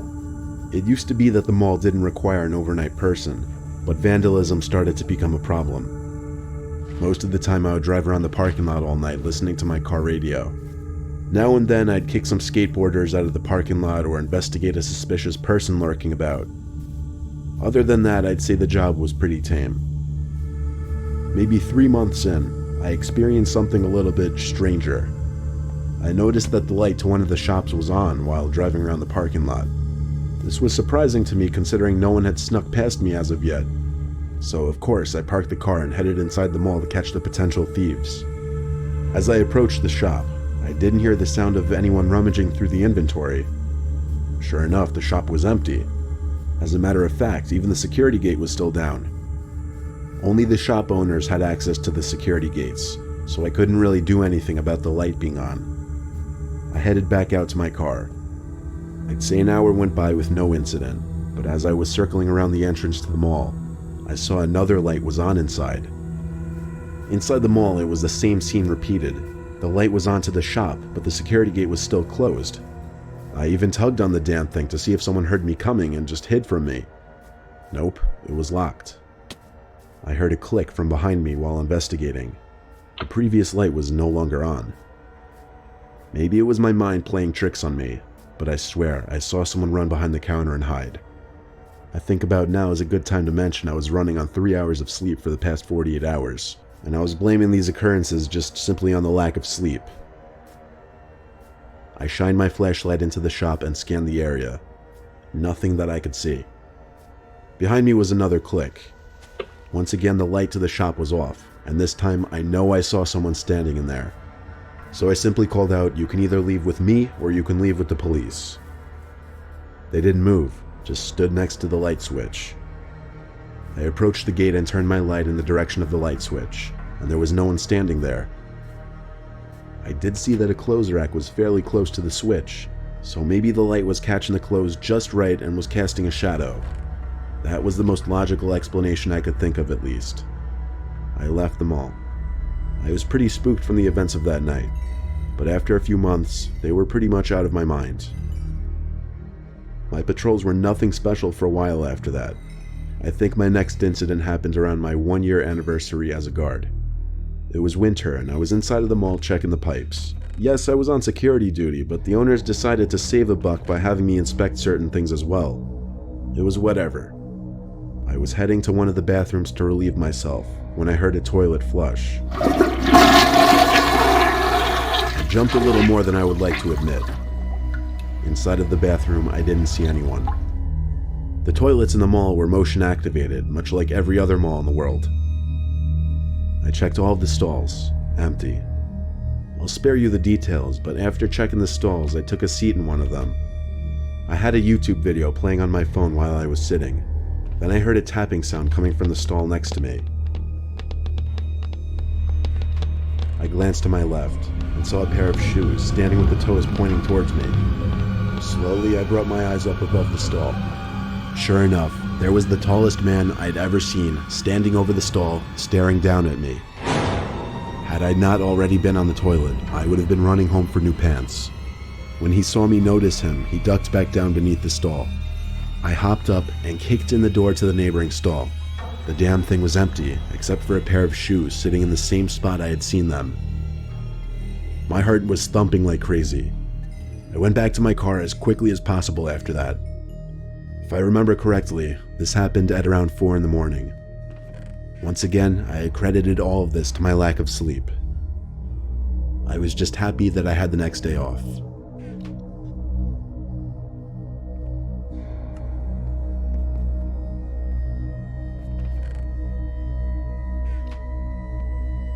My friend and I once went to the infamous abandoned Rolling Acres Mall in Akron, Ohio. I'll call my friend Jake for this story for privacy reasons. We went at like 11 o'clock at night on a Wednesday night, since we didn't have school the next day. We snuck in through some door which had been jammed in by previous visitors. It was completely pitch black in there, obviously. We turned out our flashlights for a few seconds just to really take in how dark it was. We explored the lower level, then went up to the second level by climbing up an escalator. As we were shining the flashlights into old closed-off stores, we heard a bang-like sound come from further down this upper level. I got scared and asked Jake if it could be security or cops. He said he doubted it, probably just more people like us exploring. But we did still try to move in the opposite direction from the sound, just in case. We were right by the JCPenney in the mall, when we heard another similar bang-like sound like from before, this time louder and closer. Jake and I turned off our flashlights now just to be safe. We didn't know who that could be. With our lights out, we did the best we could to make a little distance between us and the sound, without banging into walls or anything. Suddenly, I heard a psst. It came from a little further in front of me. It was kind of muffled too. So I assumed it was Jake calling me ahead. I kept hearing him going, psst, psst. So I kept following the sound of it. When I got close enough, I whispered to Jake, "Where do we go now?" He didn't answer. So I started feeling around for him, and I found what I believed to be his shoulder. Only the fabric of the jacket I felt did not match the fabric of the coat I knew Jake was wearing. I turned on the flashlight and screamed when I looked up and saw the person I was holding onto wasn't Jake, but rather some tall guy wearing a beanie and a face mask. The man grabbed me and put me in a headlock as he tried dragging me. Jake came out from the darkness and landed one clean punch to the man's face, which gave me just enough time to take off as he let go of me. Jake and I ran to the same place we came in from, and when we got outside, we continued running until we got to the car. We didn't stop to catch our breath just yet though. Jake booked it out of the abandoned parking lot, and only then did we feel relief. I gave Jake a firm handshake as I laughed and caught my breath, thanking him for potentially saving my life.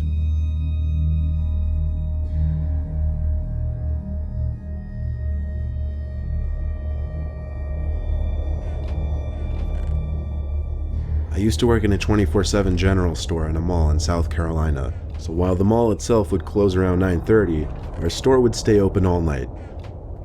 There were two entrances to the store, one from inside the actual mall itself, and then a back door that people could enter through after the mall closed.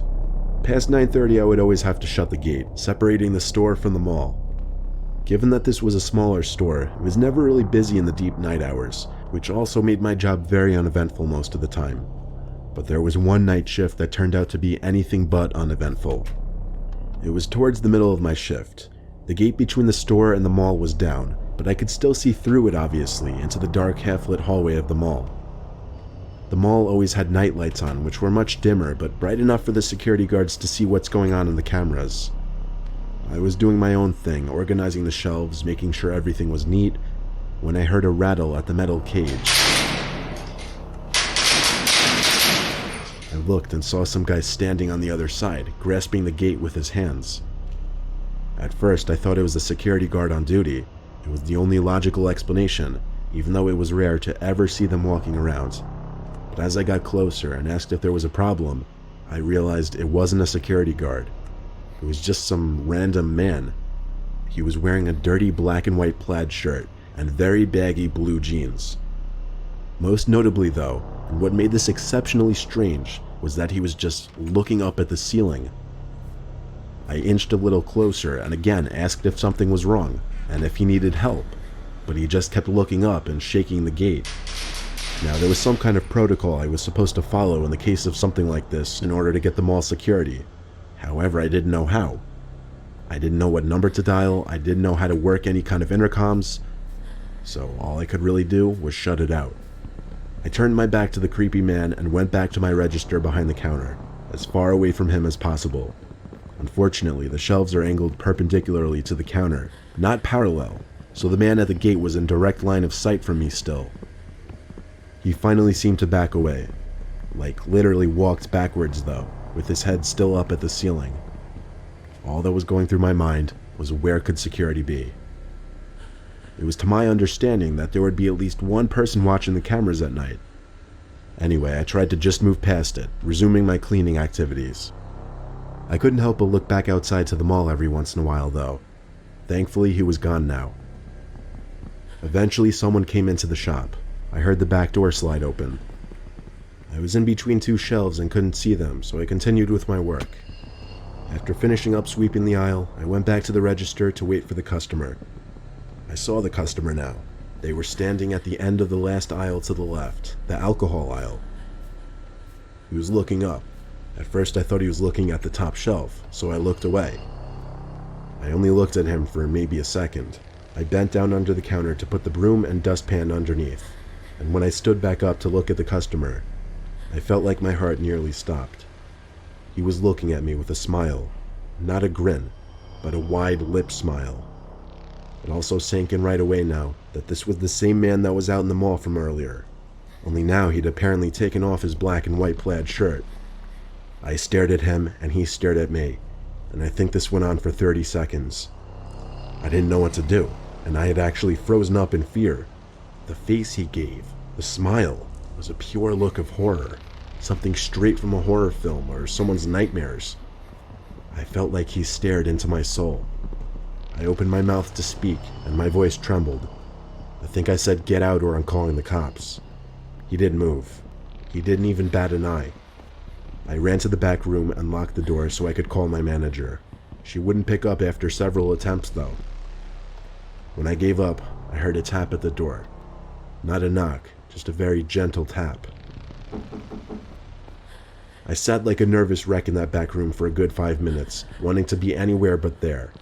But when the fear of this person stealing a bunch of items and losing my job became greater than the actual fear of the person, I stepped back outside and looked around. But the man was gone. He was gone for good this time. Our shop has cameras, so they caught all of it. When my shift ended, I told my manager about what happened and showed her the video footage. She was shocked and kind of freaked out herself. I only worked there for another month after that, then moved on.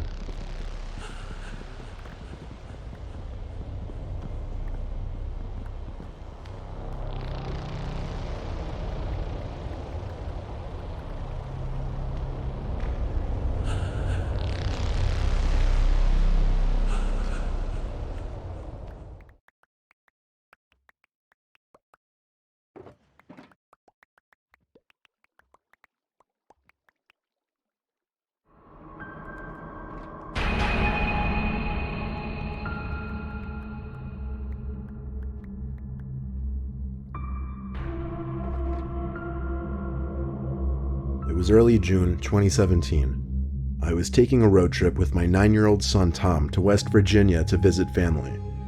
It was a long, stressful drive. My car didn't have working AC at the time, and it was an incredibly hot day, so we were a bit stressed out by the 6-hour mark. We had left later in the day, so we were still on the road by dark. I think it was around 9 p.m. when we were still on the interstate, and Tom started complaining that he needed to use the bathroom. There was already tension in the car before this, but his constant complaining brought about a slight argument between the two of us. It was about personal stuff I'd rather not share with the internet. At last, I saw a blue rest area sign zoom past us on the interstate, so I veered off into the rest area. It had a small building with 2 bathrooms, a couple vending machines, and a few benches. That was it.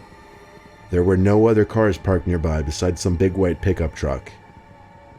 As I pulled up next to the building, Tom got out in a hurry and ran to the bathroom. I left the car on because I knew he'd be back soon.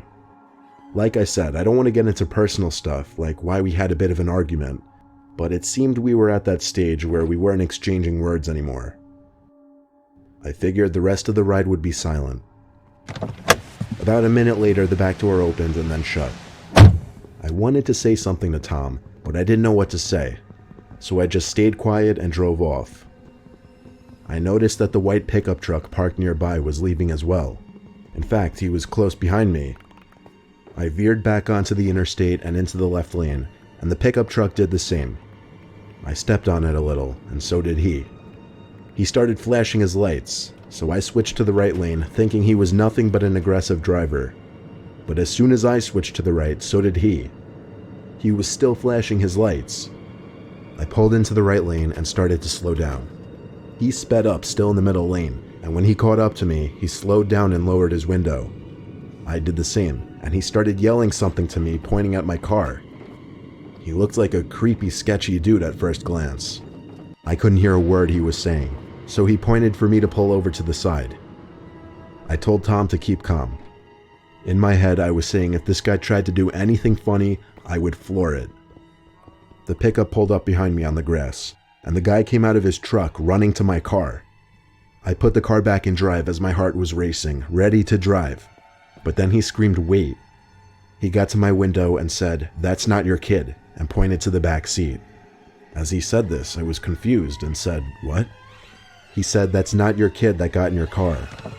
Suddenly, the back right side door opened, and I turned to see someone getting out of my car, not my son Tom.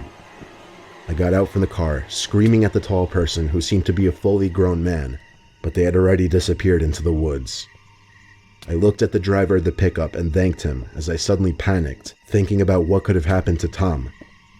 I got back in my car, crossed the grass between the interstate, and drove back to the rest area. The guy in the pickup followed me. We got back there in like 30 seconds to find Tom waiting outside the rest area bathroom. He got back in the car, all confused. I explained everything to him, almost out of breath, as did the pickup driver. I thanked the guy one more time before he drove back to the spot he was sitting in before. Tom was so intrigued about what just happened, and I was so disturbed that we were back on good terms again. We chatted the whole rest of the way and told family about it as soon as we arrived. I never even got to see what the person who got in my car looked like. Honestly, maybe I should be happy I never turned around to look at them, because I don't know what they would have done.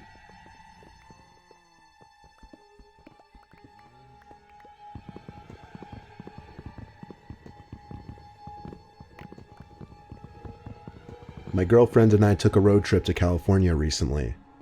The way there was completely normal. We left home early in the morning and got to the hotel by nightfall. On our way back home, however, we left midday and a majority of our ride was in the dark. The drive was about 10 hours each way, not including stops for food.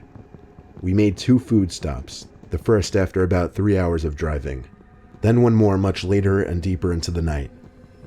We got off the freeway at like 12:30 at night and went to the nearest Wendy's for food. We got right back on the freeway after that. I ate while I drove, which my girlfriend wasn't too fond of, but I just wanted to get home sooner rather than later. Shortly after getting back on the freeway, it started to rain. My girlfriend forced me to pull over now. She didn't want me eating and driving in poor conditions. As I pulled to the side, it actually started to downpour. I finished up eating my food, and then we heard a bang sound at the window. At first, I chalked it up to noises from the storm, but when I looked to my left out the window to see a figure blocking 90% of the window, along with a shriek of my girlfriend's, I nearly had a heart attack. I didn't want to roll down the window given how hard it was pouring, but over the sound of the torrential rain pounding on the car, I couldn't hear what the person was saying. I opened the door a crack and yelled out to the person, who turned out to be a woman. She was soaked already and looked disheveled and scared.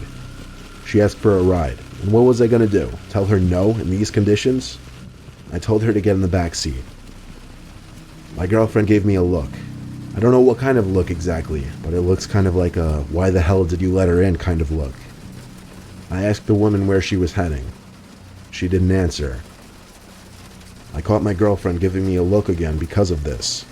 I ignored her and turned around to look at the woman in the back seat, assuming she didn't hear me. But as creepy as it was, she was actually looking right at me with a cold, unfriendly face. I'd say it was a neutral, blank face, but something about it was just off-putting.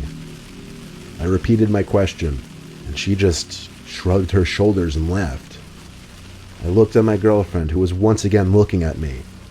I said out loud that I'd be dropping the woman off at the next town we crossed. I guess I was announcing that to both my girlfriends and the woman. As we got back onto the barren highway, there was a sudden ear-piercing screaming sound coming from right behind me, and the woman sitting behind me suddenly wrapped her arms around my throat. I slammed on the brakes as I was struggling to breathe, almost sliding into the divider. My girlfriend, quote, slashed at the woman's face with her long nails. The screaming turned from a deranged, angry kind of screaming to screams of pain and agony. I got out of the car as she had her hands pressed up against her face in agony. I then opened the back door, grabbed the woman with both hands, and literally threw her out of the car into the rain. She started begging, "Please, please," over and over as I looked down at her. But that's all she said. She cried as she kept saying the word "please." I ignored her and got back into my car and locked it. As I put the car in drive, there were bangs at the window as the woman started screaming again. Her screams once again sounded like the screams of a deranged mental asylum patient. I drove away casually, as she was no longer a real threat, or at least not that I knew of. My girlfriend quickly got on the phone with the police and warned them of some suspicious, unstable woman lurking around the highway. We didn't stop again, though. We went straight home from there, obviously a bit shaken up and whatnot, but I didn't want to be thinking about that incident for any longer than I had to.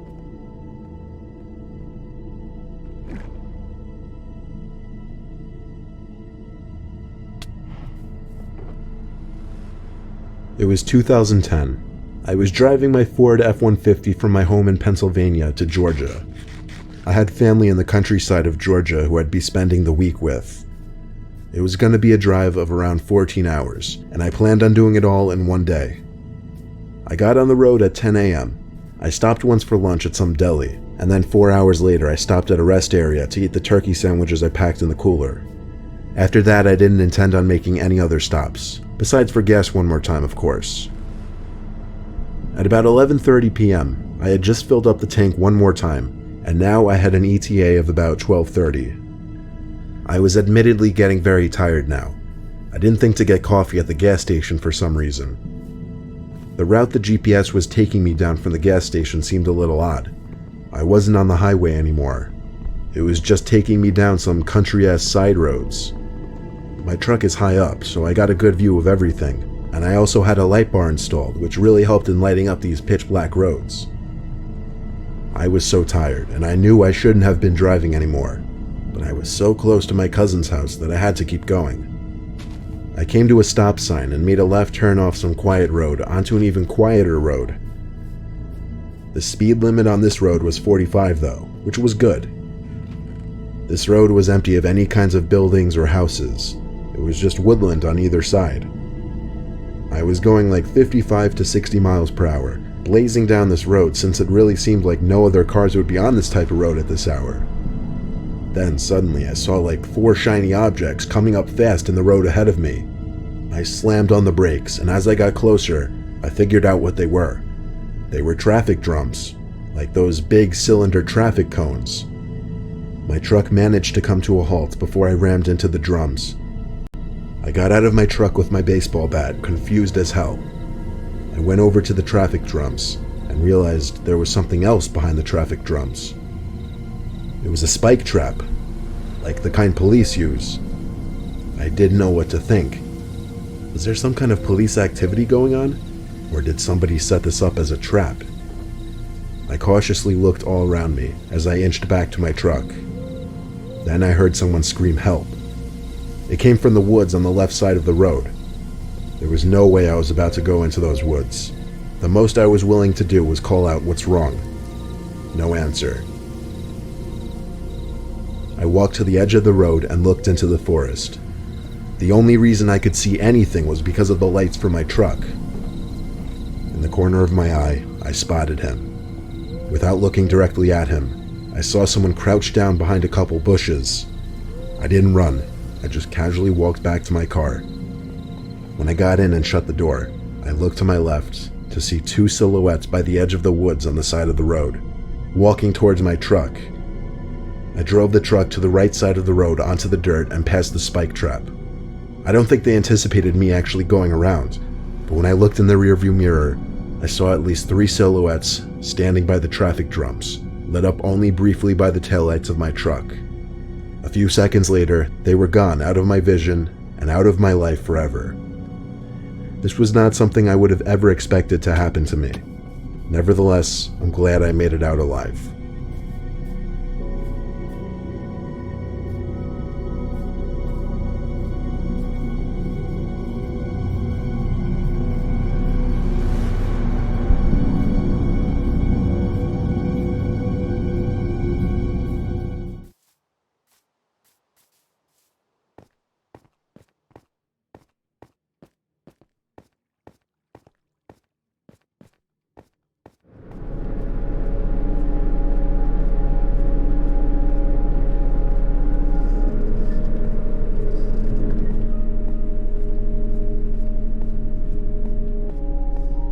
I've been a trucker for varying companies for 10 years. 3 years ago, I was working for a warehouse company in Kansas doing shipments. I usually drove a semi, which is what I was behind the wheel of on February 2nd. It was a cold Monday, so the week was just starting and a lot of loads needed to be shipped, so I was trying to bang it all out quickly. I started driving at 3 p.m. and intended on getting to the destination that same night. I didn't want to have to pull off on the side of the road somewhere to sleep. I did around 5 above the speed limit after 12, which is fast for a semi. I was starting to feel very tired, but the destination was less than an hour away, and I figured I could do it. My eyes were getting dry, and it was starting to become a chore just to keep them wide open. I splashed some water on my hand and then rubbed it on my face. It helped a little bit in waking me up. My truck was the only vehicle on this road at this hour, so besides my headlights, the road was completely dark. I remember reaching to take a sip of my water and almost spitting it out when I saw a figure approaching fast up in the distance. I hit the brakes hard, and as the truck slowed down close to a halt, I could better distinguish the features of this person almost standing in the middle of the road. He seemed to be wearing all black, with some kind of black scarf wrapped around his neck, and he had an unnaturally long neck. I know it's a weird thing to pick up on, but it was almost freaky looking. His face itself, however, was a complete blur. I couldn't make out any features. As my truck slowed down and got closer to this mysterious man, I was about to roll down the window to ask if he needed a ride, but he just turned to his left and darted into the woods. I didn't take an extra second to stop and think about it. I just pressed on the gas pedal again and moved on. Regardless of how freaky it was, I was in a rush. In fact, it wasn't even until about 20 seconds after that my heart really started racing from taking in how strange it really was.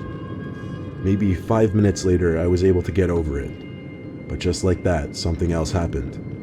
As I was back to my cruising speed, I saw something run across the street in front of me. At first, it looked like a big animal, but as I got closer and it crossed into the woods, I realized it looked like another person. I didn't even tap on the brakes this time, I just kept going. I kept zooming down the road, maybe even stepping on the gas a little more just because I was starting to get freaked out and wanted to get there faster. Another few minutes went by with nothing happening. However, I was getting increasingly tired, and at times I was even swerving into the other lane a little bit. 40 minutes or so left in the drive, and I didn't know if I could make it anymore. I started looking around for good places to pull over and park for the night. There was eventually a little opening on the side of the road made of gravel. I guess it was meant to be just a little parking rest stop kind of thing. I pulled the semi into it, parked it, and leaned back and rested my eyes. I fell asleep for not even an hour, just to wake up out of nowhere to the darkness. I still don't know what woke me up, but as I looked outside through the windshield, something in my gut was telling me to turn on the headlights, and so I flicked the knob and lights lit up the surrounding area in front of my truck. There was something in front of the truck though. A man. That same man with the black scarf I'd seen earlier standing on the side of the road. Now I could see his face much clearer. He had a very wide smile and his eyes were open as wide as possible, and he looked right at me through the windshield. I turned the truck on and pulled it out of that little clearing as fast as possible. I didn't know what to think. How could he have walked 10 miles from where I'd seen him last? I didn't stop again that night until I made it to my destination. From there, I fell asleep in the parking lot and woke up early the next morning. Now, the only logical explanation I could think of is that my mind was playing tricks on me, because I had been seeing strange things all night. I've never heard of a hallucination being so vivid and terrifying though, and that's the part that still really confuses and scares me.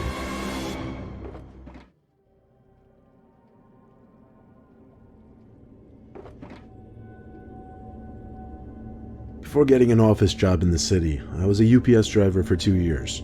It was good money and I enjoyed it for the most part. It had its moments though. It was 2010. I'd been out of college for 2 years. I was working 11 to 7 on a Thursday. It was the dead of winter, so it was dark by like 5 o'clock. I wasn't exactly living in Palm Springs either. I was living in a small town in North Carolina. I don't want to call it ghetto or slummy, but it wasn't a very nice area at all. I did deliveries in that same town very often. The housing situation in this town was weird. Some blocks would have rows of houses and trailer homes spaced far away from each other, while other blocks were just completely desolate.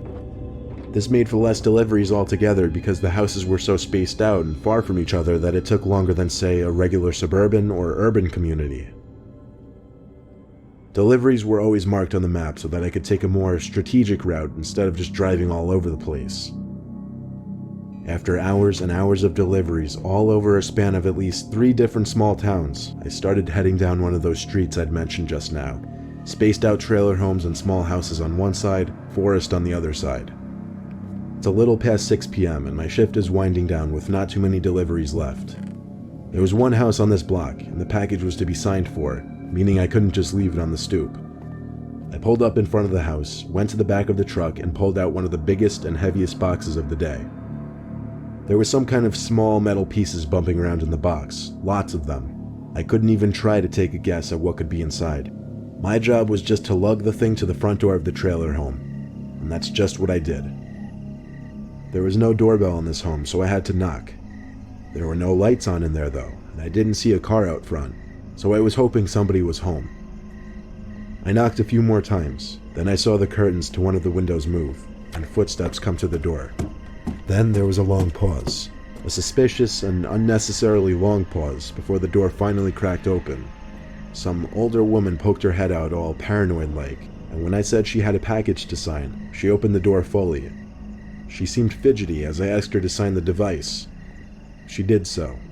It was a sloppy signature too. She told me I'd need to help her carry the box into her room. I figured that would be the case.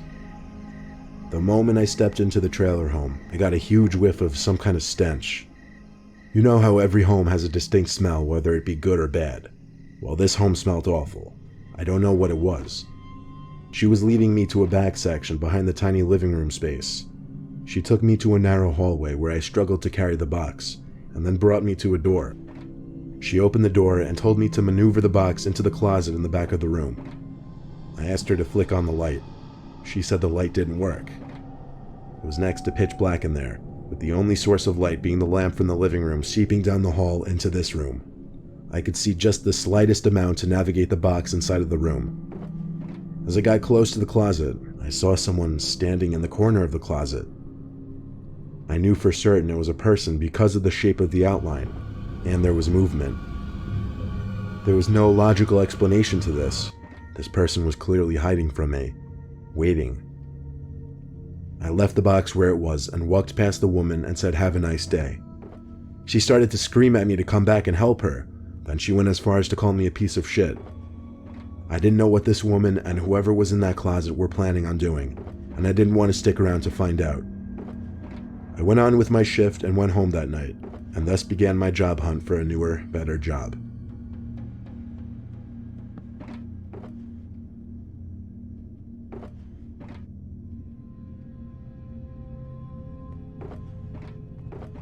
I've been a truck driver since I was 25, and I've done a lot of night drives and of course had my fair share of odd experiences. I did deliveries for a number of different types of companies. Often I'd have to drive across state to make shipments to the receiving companies or stores. One day I had to drive literally from one side of California to the other to deliver a trailer full of wooden furniture items. Much of the drive was through open desert roads. It was going to be many hours, and I already had a late start to the day, so I knew a majority of my drive would be in the dark. Given the nature of these desert roads at night, how straight they are and how little traffic there is, it meant I could push the truck a little faster than I would on other roads. This meant that when I saw the flashing rear lights of a car in the horizon, I had to hit the brakes a little extra hard to bring the truck to a stop when I finally pulled up behind the car. It was an old Chevy Impala parked on the side of the road in the desert dirt. It had its hazards on. I got out of my truck because of course I had to be a good Samaritan and check if they needed help. I walked over to the car and tapped on the window, only to get no kind of response. I bent down a little to look into the car through the tinted window. There didn't seem to be anyone sitting inside. I did the same thing for all 3 other seats and could confirm there wasn't anyone in the car. So I looked out into the cool, dark desert that the road ran through, though I couldn't see any further than maybe 20 yards in front of me. I was feeling especially hopeful this night for some reason, so I went back to my truck and got a flashlight from the toolbox that sat underneath the passenger seat. It was a heavy-duty tactical flashlight that was so bright it would hurt your eyes to look directly at it. As soon as I turned it on, it revealed what appeared to be an abandoned gas station on the side of the road. Apparently I hadn't noticed it before. I guess the reason I didn't realize it before was because the whole fill-up or parking area was basically dirt. There wasn't any concrete. There were also only 2 gas pumps. Behind them was a small building, probably an old quick-stop store at one point. It would make the most sense that whoever's car was over there would be in that building. I went to the front door, which was permanently jammed open, and the flashlight lit up a decent portion of the room inside. It was what I thought. A big convenience store you'd find at many gas stations, or at least it used to be. It was no wonder it didn't last on a road like this, though. I called out to let anybody know of my presence, and that I was there to help. There was the slightest bit of echo in the room, which gave me chills for some reason. Then I heard something, probably a shoe, scrape against the floor on the opposite side of the room, behind a few shelves that were probably once filled with snack items and drinks. I called out once again, offering my help if it was needed. Then I heard a deep, heavy whisper saying, "Get out." I understood what was said immediately, but I didn't understand why whoever said it would say that. I was also hearing heavy breathing in one corner of the room. It was enough to make me get the hell out of there in a hurry. On my walk back to my truck, this is what I heard. And there had to be at least 5 seconds of confusion. I didn't know if what I was hearing was real or not, if that even makes sense. I ran to my truck and called 911 because, to be honest, I was too scared to go back in that building. They asked for an exact location and I couldn't tell them. All I could say was that I was by an abandoned gas station on some road in the desert. They asked me to stay on the line so I could describe my location better. But suddenly, the car in front of me turned on and started speeding down the desert road. I didn't even notice him get into his car. It was so dark and I was so distracted by the phone call. I ran back into the building to see if anybody was still in there, while of course keeping 911 on the line. I went to the back section where I'd heard the voice and breathing, and I was mortified to see a fresh pool of blood on the floor. I could only imagine what had happened. I explained into the phone that I believed I'd just stumbled into a crime scene. Eventually they were able to send a bunch of state troopers to the scene. They asked me for any information I could give, license plate number, what the suspect looked like, what I thought happened. All I said was it was a black Chevy Impala, early 2000s, and I heard a man tell me to get out before hearing a woman screaming as I left the building. There was no body left behind, but I had a few ideas of what might have happened. I'm sure the state police took some blood samples and whatnot, but I wasn't able to be of much more assistance. Shamefully, I did not have a dash cam at that point to get the license plate number, but literally the next week I installed the dash cam into my assigned truck. This was just one of those once-in-a-lifetime experiences that will always haunt me.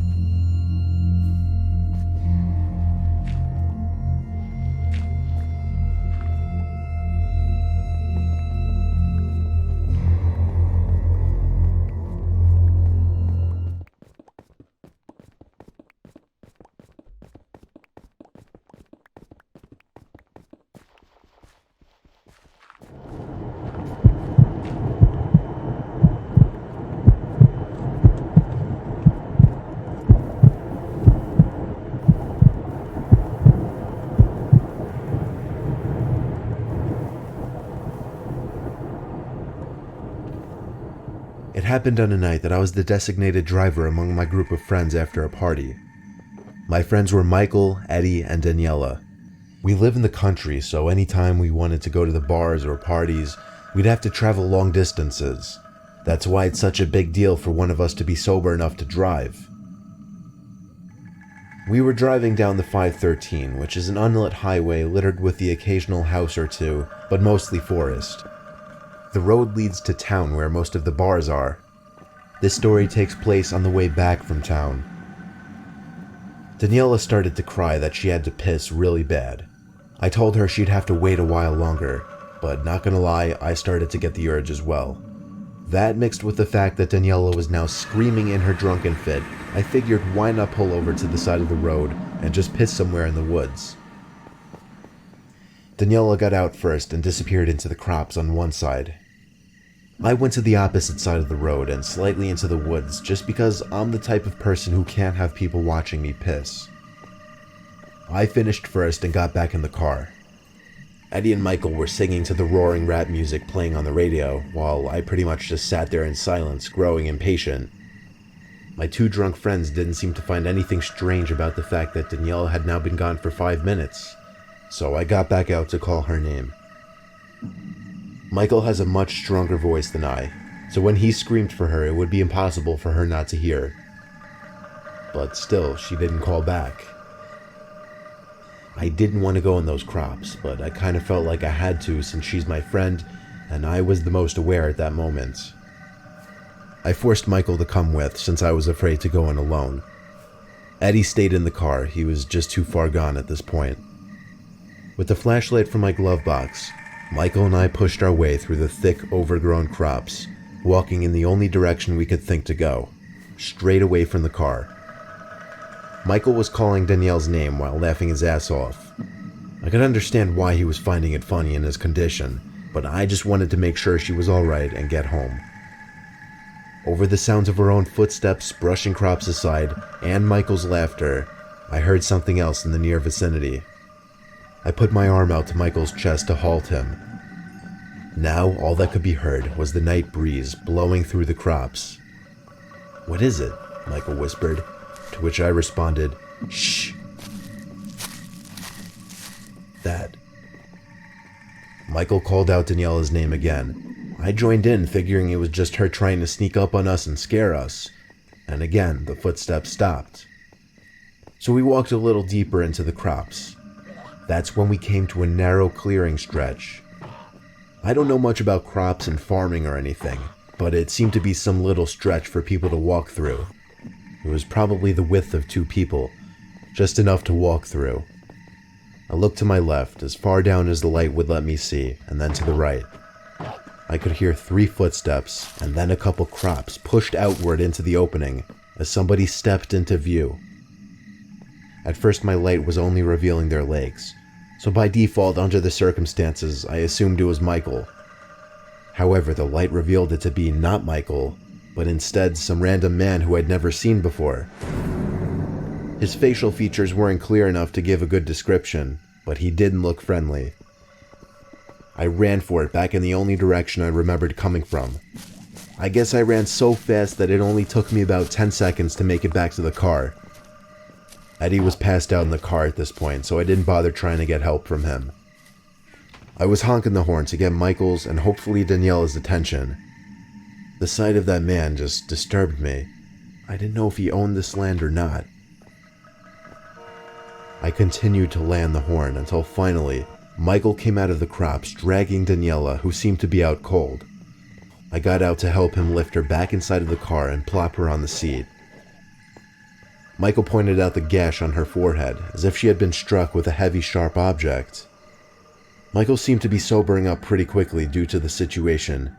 He advised I drive to the nearest hospital, which was 10 minutes away. The drive there was not fun. It was full of panic and yelling.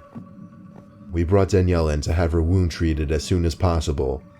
It was only then that Michael explained to the nurses, not me, that he saw some guy dragging her collapsed, unconscious body before fleeing deeper into the crops after noticing him. He never mentioned that in the car, but it made perfect sense now. That man in the crops with us that night did this.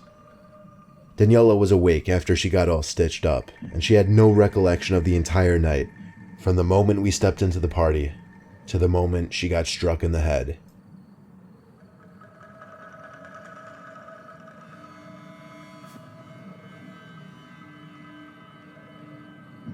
"12:17, according to the green clock shining bright from my car's dashboard.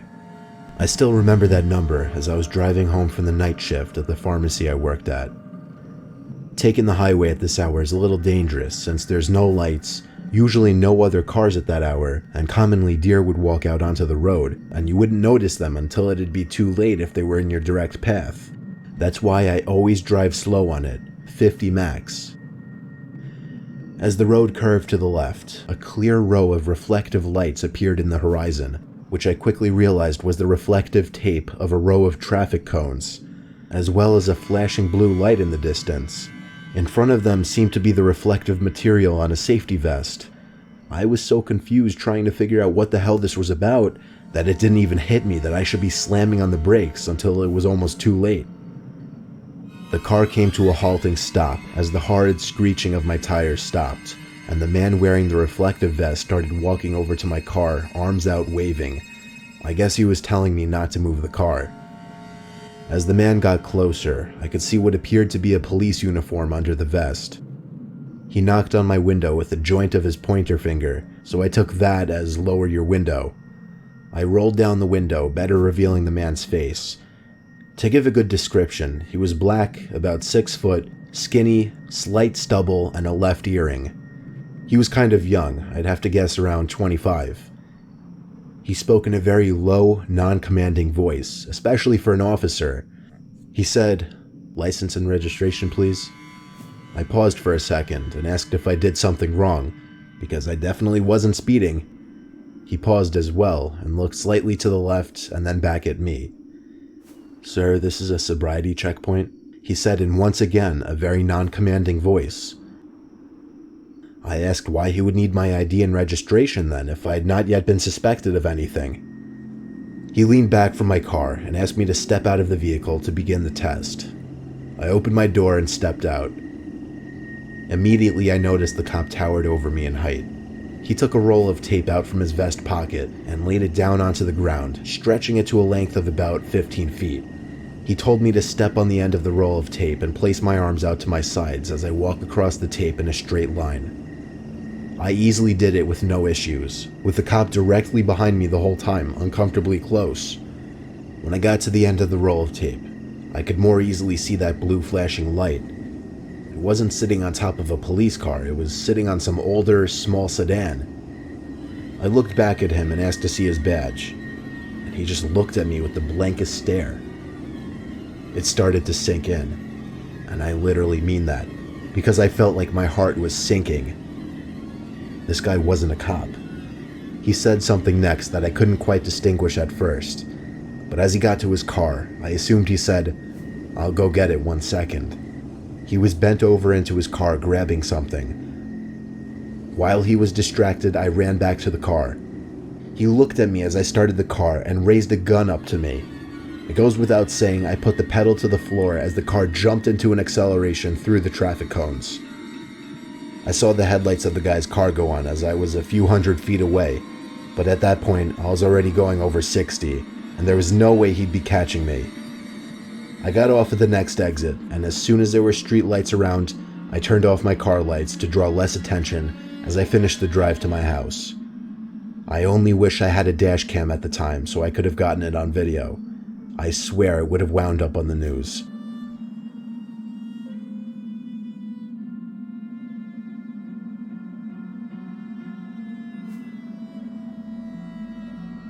I was taking a drive from Maine to Upper New York to spend the week with family. I left right after work around 5:30, so I didn't anticipate getting there until past 1 in the morning. I had the top to my Jeep Wrangler off so I could enjoy the hot weather. I was somewhere in Vermont well past midnight when the gas light flicked on and the car started beeping. Unfortunately, the gas gauge in the car was broken, so there was no way to gauge how much gas was left. I was told by my brother, who drove the car the previous day, that he filled it up to the top, but clearly he was either mistaken or lying, because I had not used anywhere near a full tank's worth of gas. One of those blue service signs zoomed past. I could see a gas station symbol in one of the boxes, so I turned off that exit onto a desolate road, which surely led to some kind of civilization. I wouldn't be finding out anytime soon, however, because the car started jittering and bumping around a bit, making weird noises that didn't sound good at all. A few seconds later, the acceleration stopped, and the car came to a helpless halt. I couldn't believe it, but I actually ran out of gas. I hopped out of the car and got on the phone with AAA, telling them my exact location. They said they could have a guy out to me in at least 20 minutes. I was grateful, but at the same time annoyed that I'd be waiting now for at least 20 minutes. For about 15 minutes, I kind of just strolled around my car slowly, looking down at my phone, texting friends about the situation, and checking social medias. It was so quiet. No sounds of distant traffic, no passing cars, just the sound of crickets and other night creatures in the woods. Then, I heard something walking around in the woods. The footsteps were decently heavy, so I had a hunch it was a deer or something. But the possibility of it being a bear wasn't far-fetched, given that this was bear country. I walked around to the passenger side of the car now, where the woods were, and where the sounds were coming from, just in hopes of seeing a deer or some other harmless animal. Then there were 2 clapping sounds. Like, it actually sounded like a person clapping their hands. I moved a little closer to listen for it again. This time it was 3 claps. I called out to the woods, hoping in some weird way that someone would answer. But after I did, the clapping didn't happen anymore. I just stood there waiting for something to happen, but it was just silence. So I got back in the car and just waited. I heard footsteps once again coming from the woods, coming in my direction. Then it just stopped. I looked outside and saw it. The head, peeking from behind a tree, just ahead. It almost looked lifeless. The eyes, they just looked so lifeless I couldn't even tell if they were looking at me or not. I was so focused on these details, I didn't even think to scream at the horror of what I was witnessing. I cranked the windows up on both sides and turned off the headlights. However, hiding in the car didn't make me feel much safer since the entire top was off. Without the headlights on, there was complete darkness. I couldn't see 2 inches in front of me, yet I was surrounded by the night noises of the forest. I was ducking down below the dashboard, doors locked yet still completely exposed to the outside, praying not to hear any sudden sounds like footsteps. I felt a sinking feeling in my stomach, however, as I heard someone grab the car door handle. I tried my best not to move or make any noise. I was waiting for someone to start pounding at the glass, or at the very least, reach around the opening behind the front door to just unlock it. I was so exposed it wasn't even funny. And then, I felt a hand aggressively grab onto my back. I simply lost it and screamed at the top of my lungs. But suddenly the hand released its grip on my shirt as light began to fill the area, and the sound of a truck engine pulling up the road was music to my ears. I sat up and turned around to see the headlights of a AAA truck. but whoever was grabbing me was long gone already. I ran outside to greet the man who stepped out. He was a big dude in his 40s. I basically cried to him about what just happened, taking huge breaths in between each sentence. Something about his personality and presence was just calming and reassuring, however. He filled my car up with gas and we both went on our ways. Even though something about that man's aura just calmed me down, the memory of what happened that night is still haunting, and the image of that lifeless head peering around that tree is imprinted in my brain.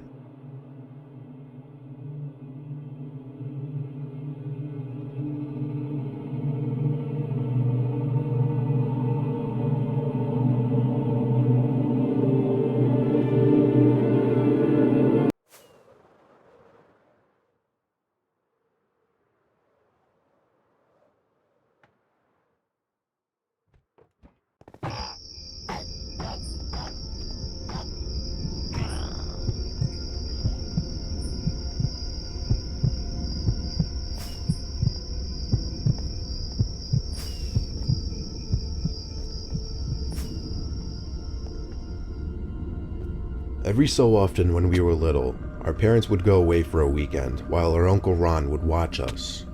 Our Uncle Ron has been single his whole life, but he always loved kids, so he always happily did it.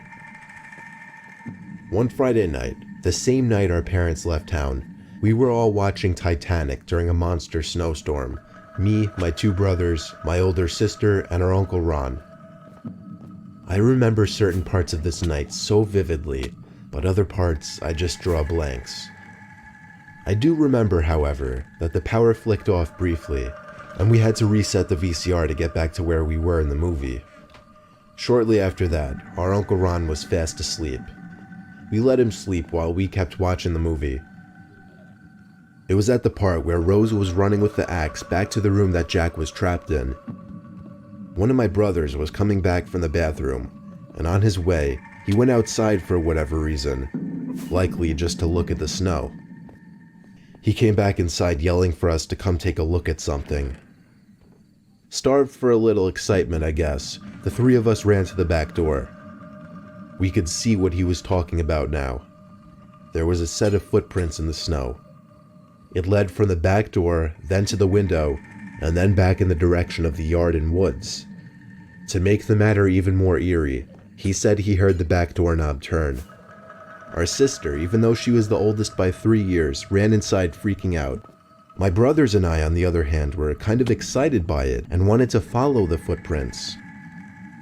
Our sister was threatening to wake up our Uncle Ron as she saw us putting our coats and boots on, but I convinced her it'd be fine and we weren't going too far, and that we'd be together. She went back to the living room to watch the movie without us while we all marched out into the cold snowstorm, following the footprints that were quickly filling in with new snow. The footprints led to the woods in the backyard. The deeper into the woods we got, the deeper the footprints were. We weren't sure if that was because less snow was falling to the ground under the trees, or because the footprints were fresher. We were following those footprints for a while, until finally, we saw where they were leading to. A cabin literally tucked away in the woods. It was dark inside though. No light was emitting from the windows. The footsteps led to the front door of the cabin, but we didn't dare go up to it. Instead, we crept over to the closest window to peer inside. It was too dark to see anything inside though, but we noticed it wasn't actually a glass window. It was just a screen. Then there were 2 thumps from inside of the cabin, and then the sound of something sliding. We didn't see what caused the sound though. Suddenly, one of my brothers screamed and pointed behind us. We turned to see a head poking out from another window of the cabin, but it was so dark all we could see was blackness, no features. Then the head disappeared from view as we heard rapid thumping sounds inside of the cabin, and then the front door to the cabin burst open. We all screamed and ran for our dear lives back in the direction of the house, following the footprints. I don't think we were actually chased though.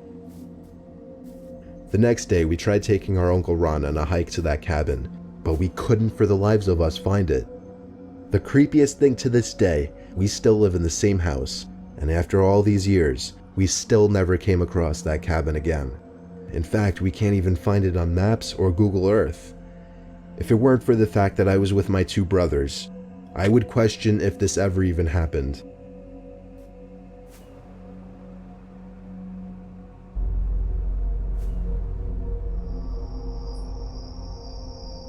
My friends, who I'll refer to as S and J, came along with me on a little camping trip near Blue Mountain National Park.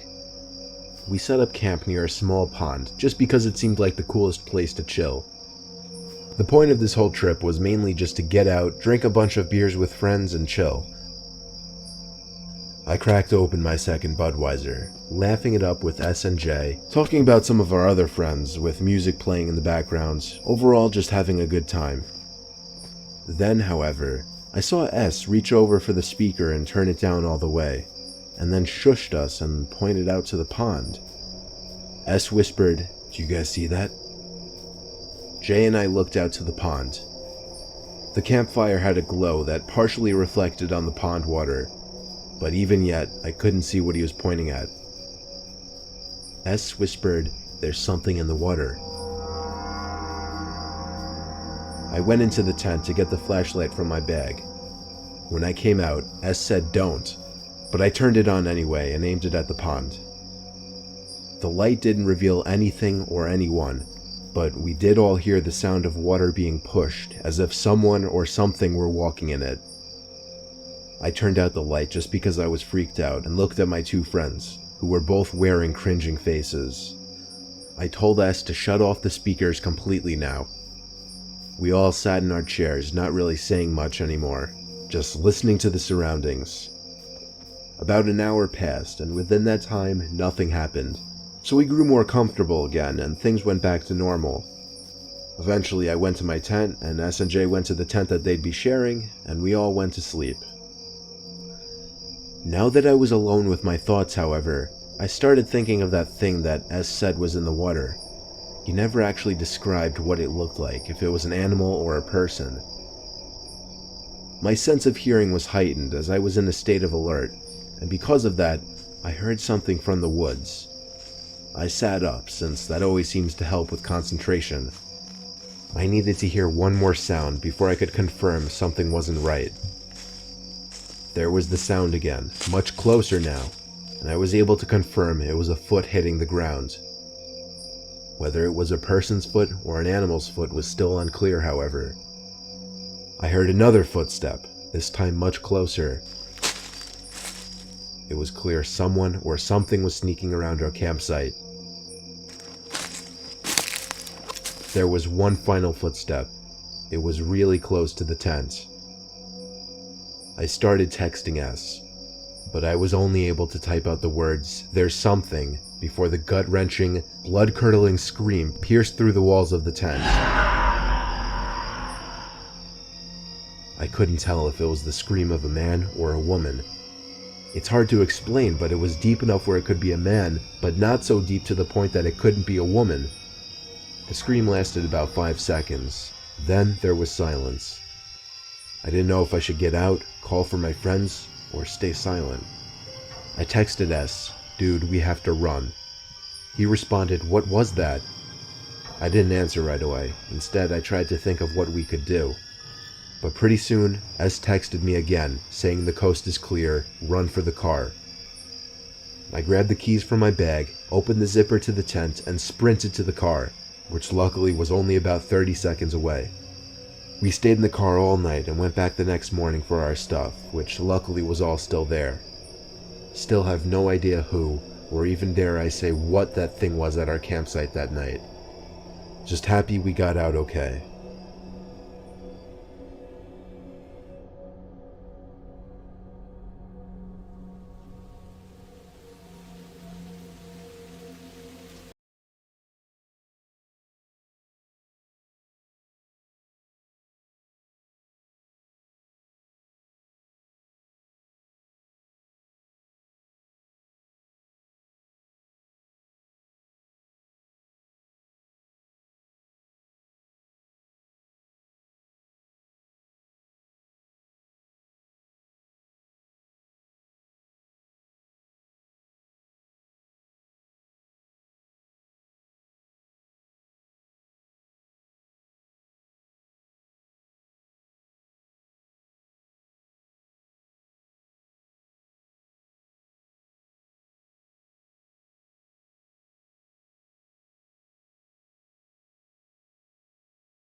Okay, guys. Well, that was fun. I'm getting tired. It's 11:30 for me, or not 11:30, 11:13 for me.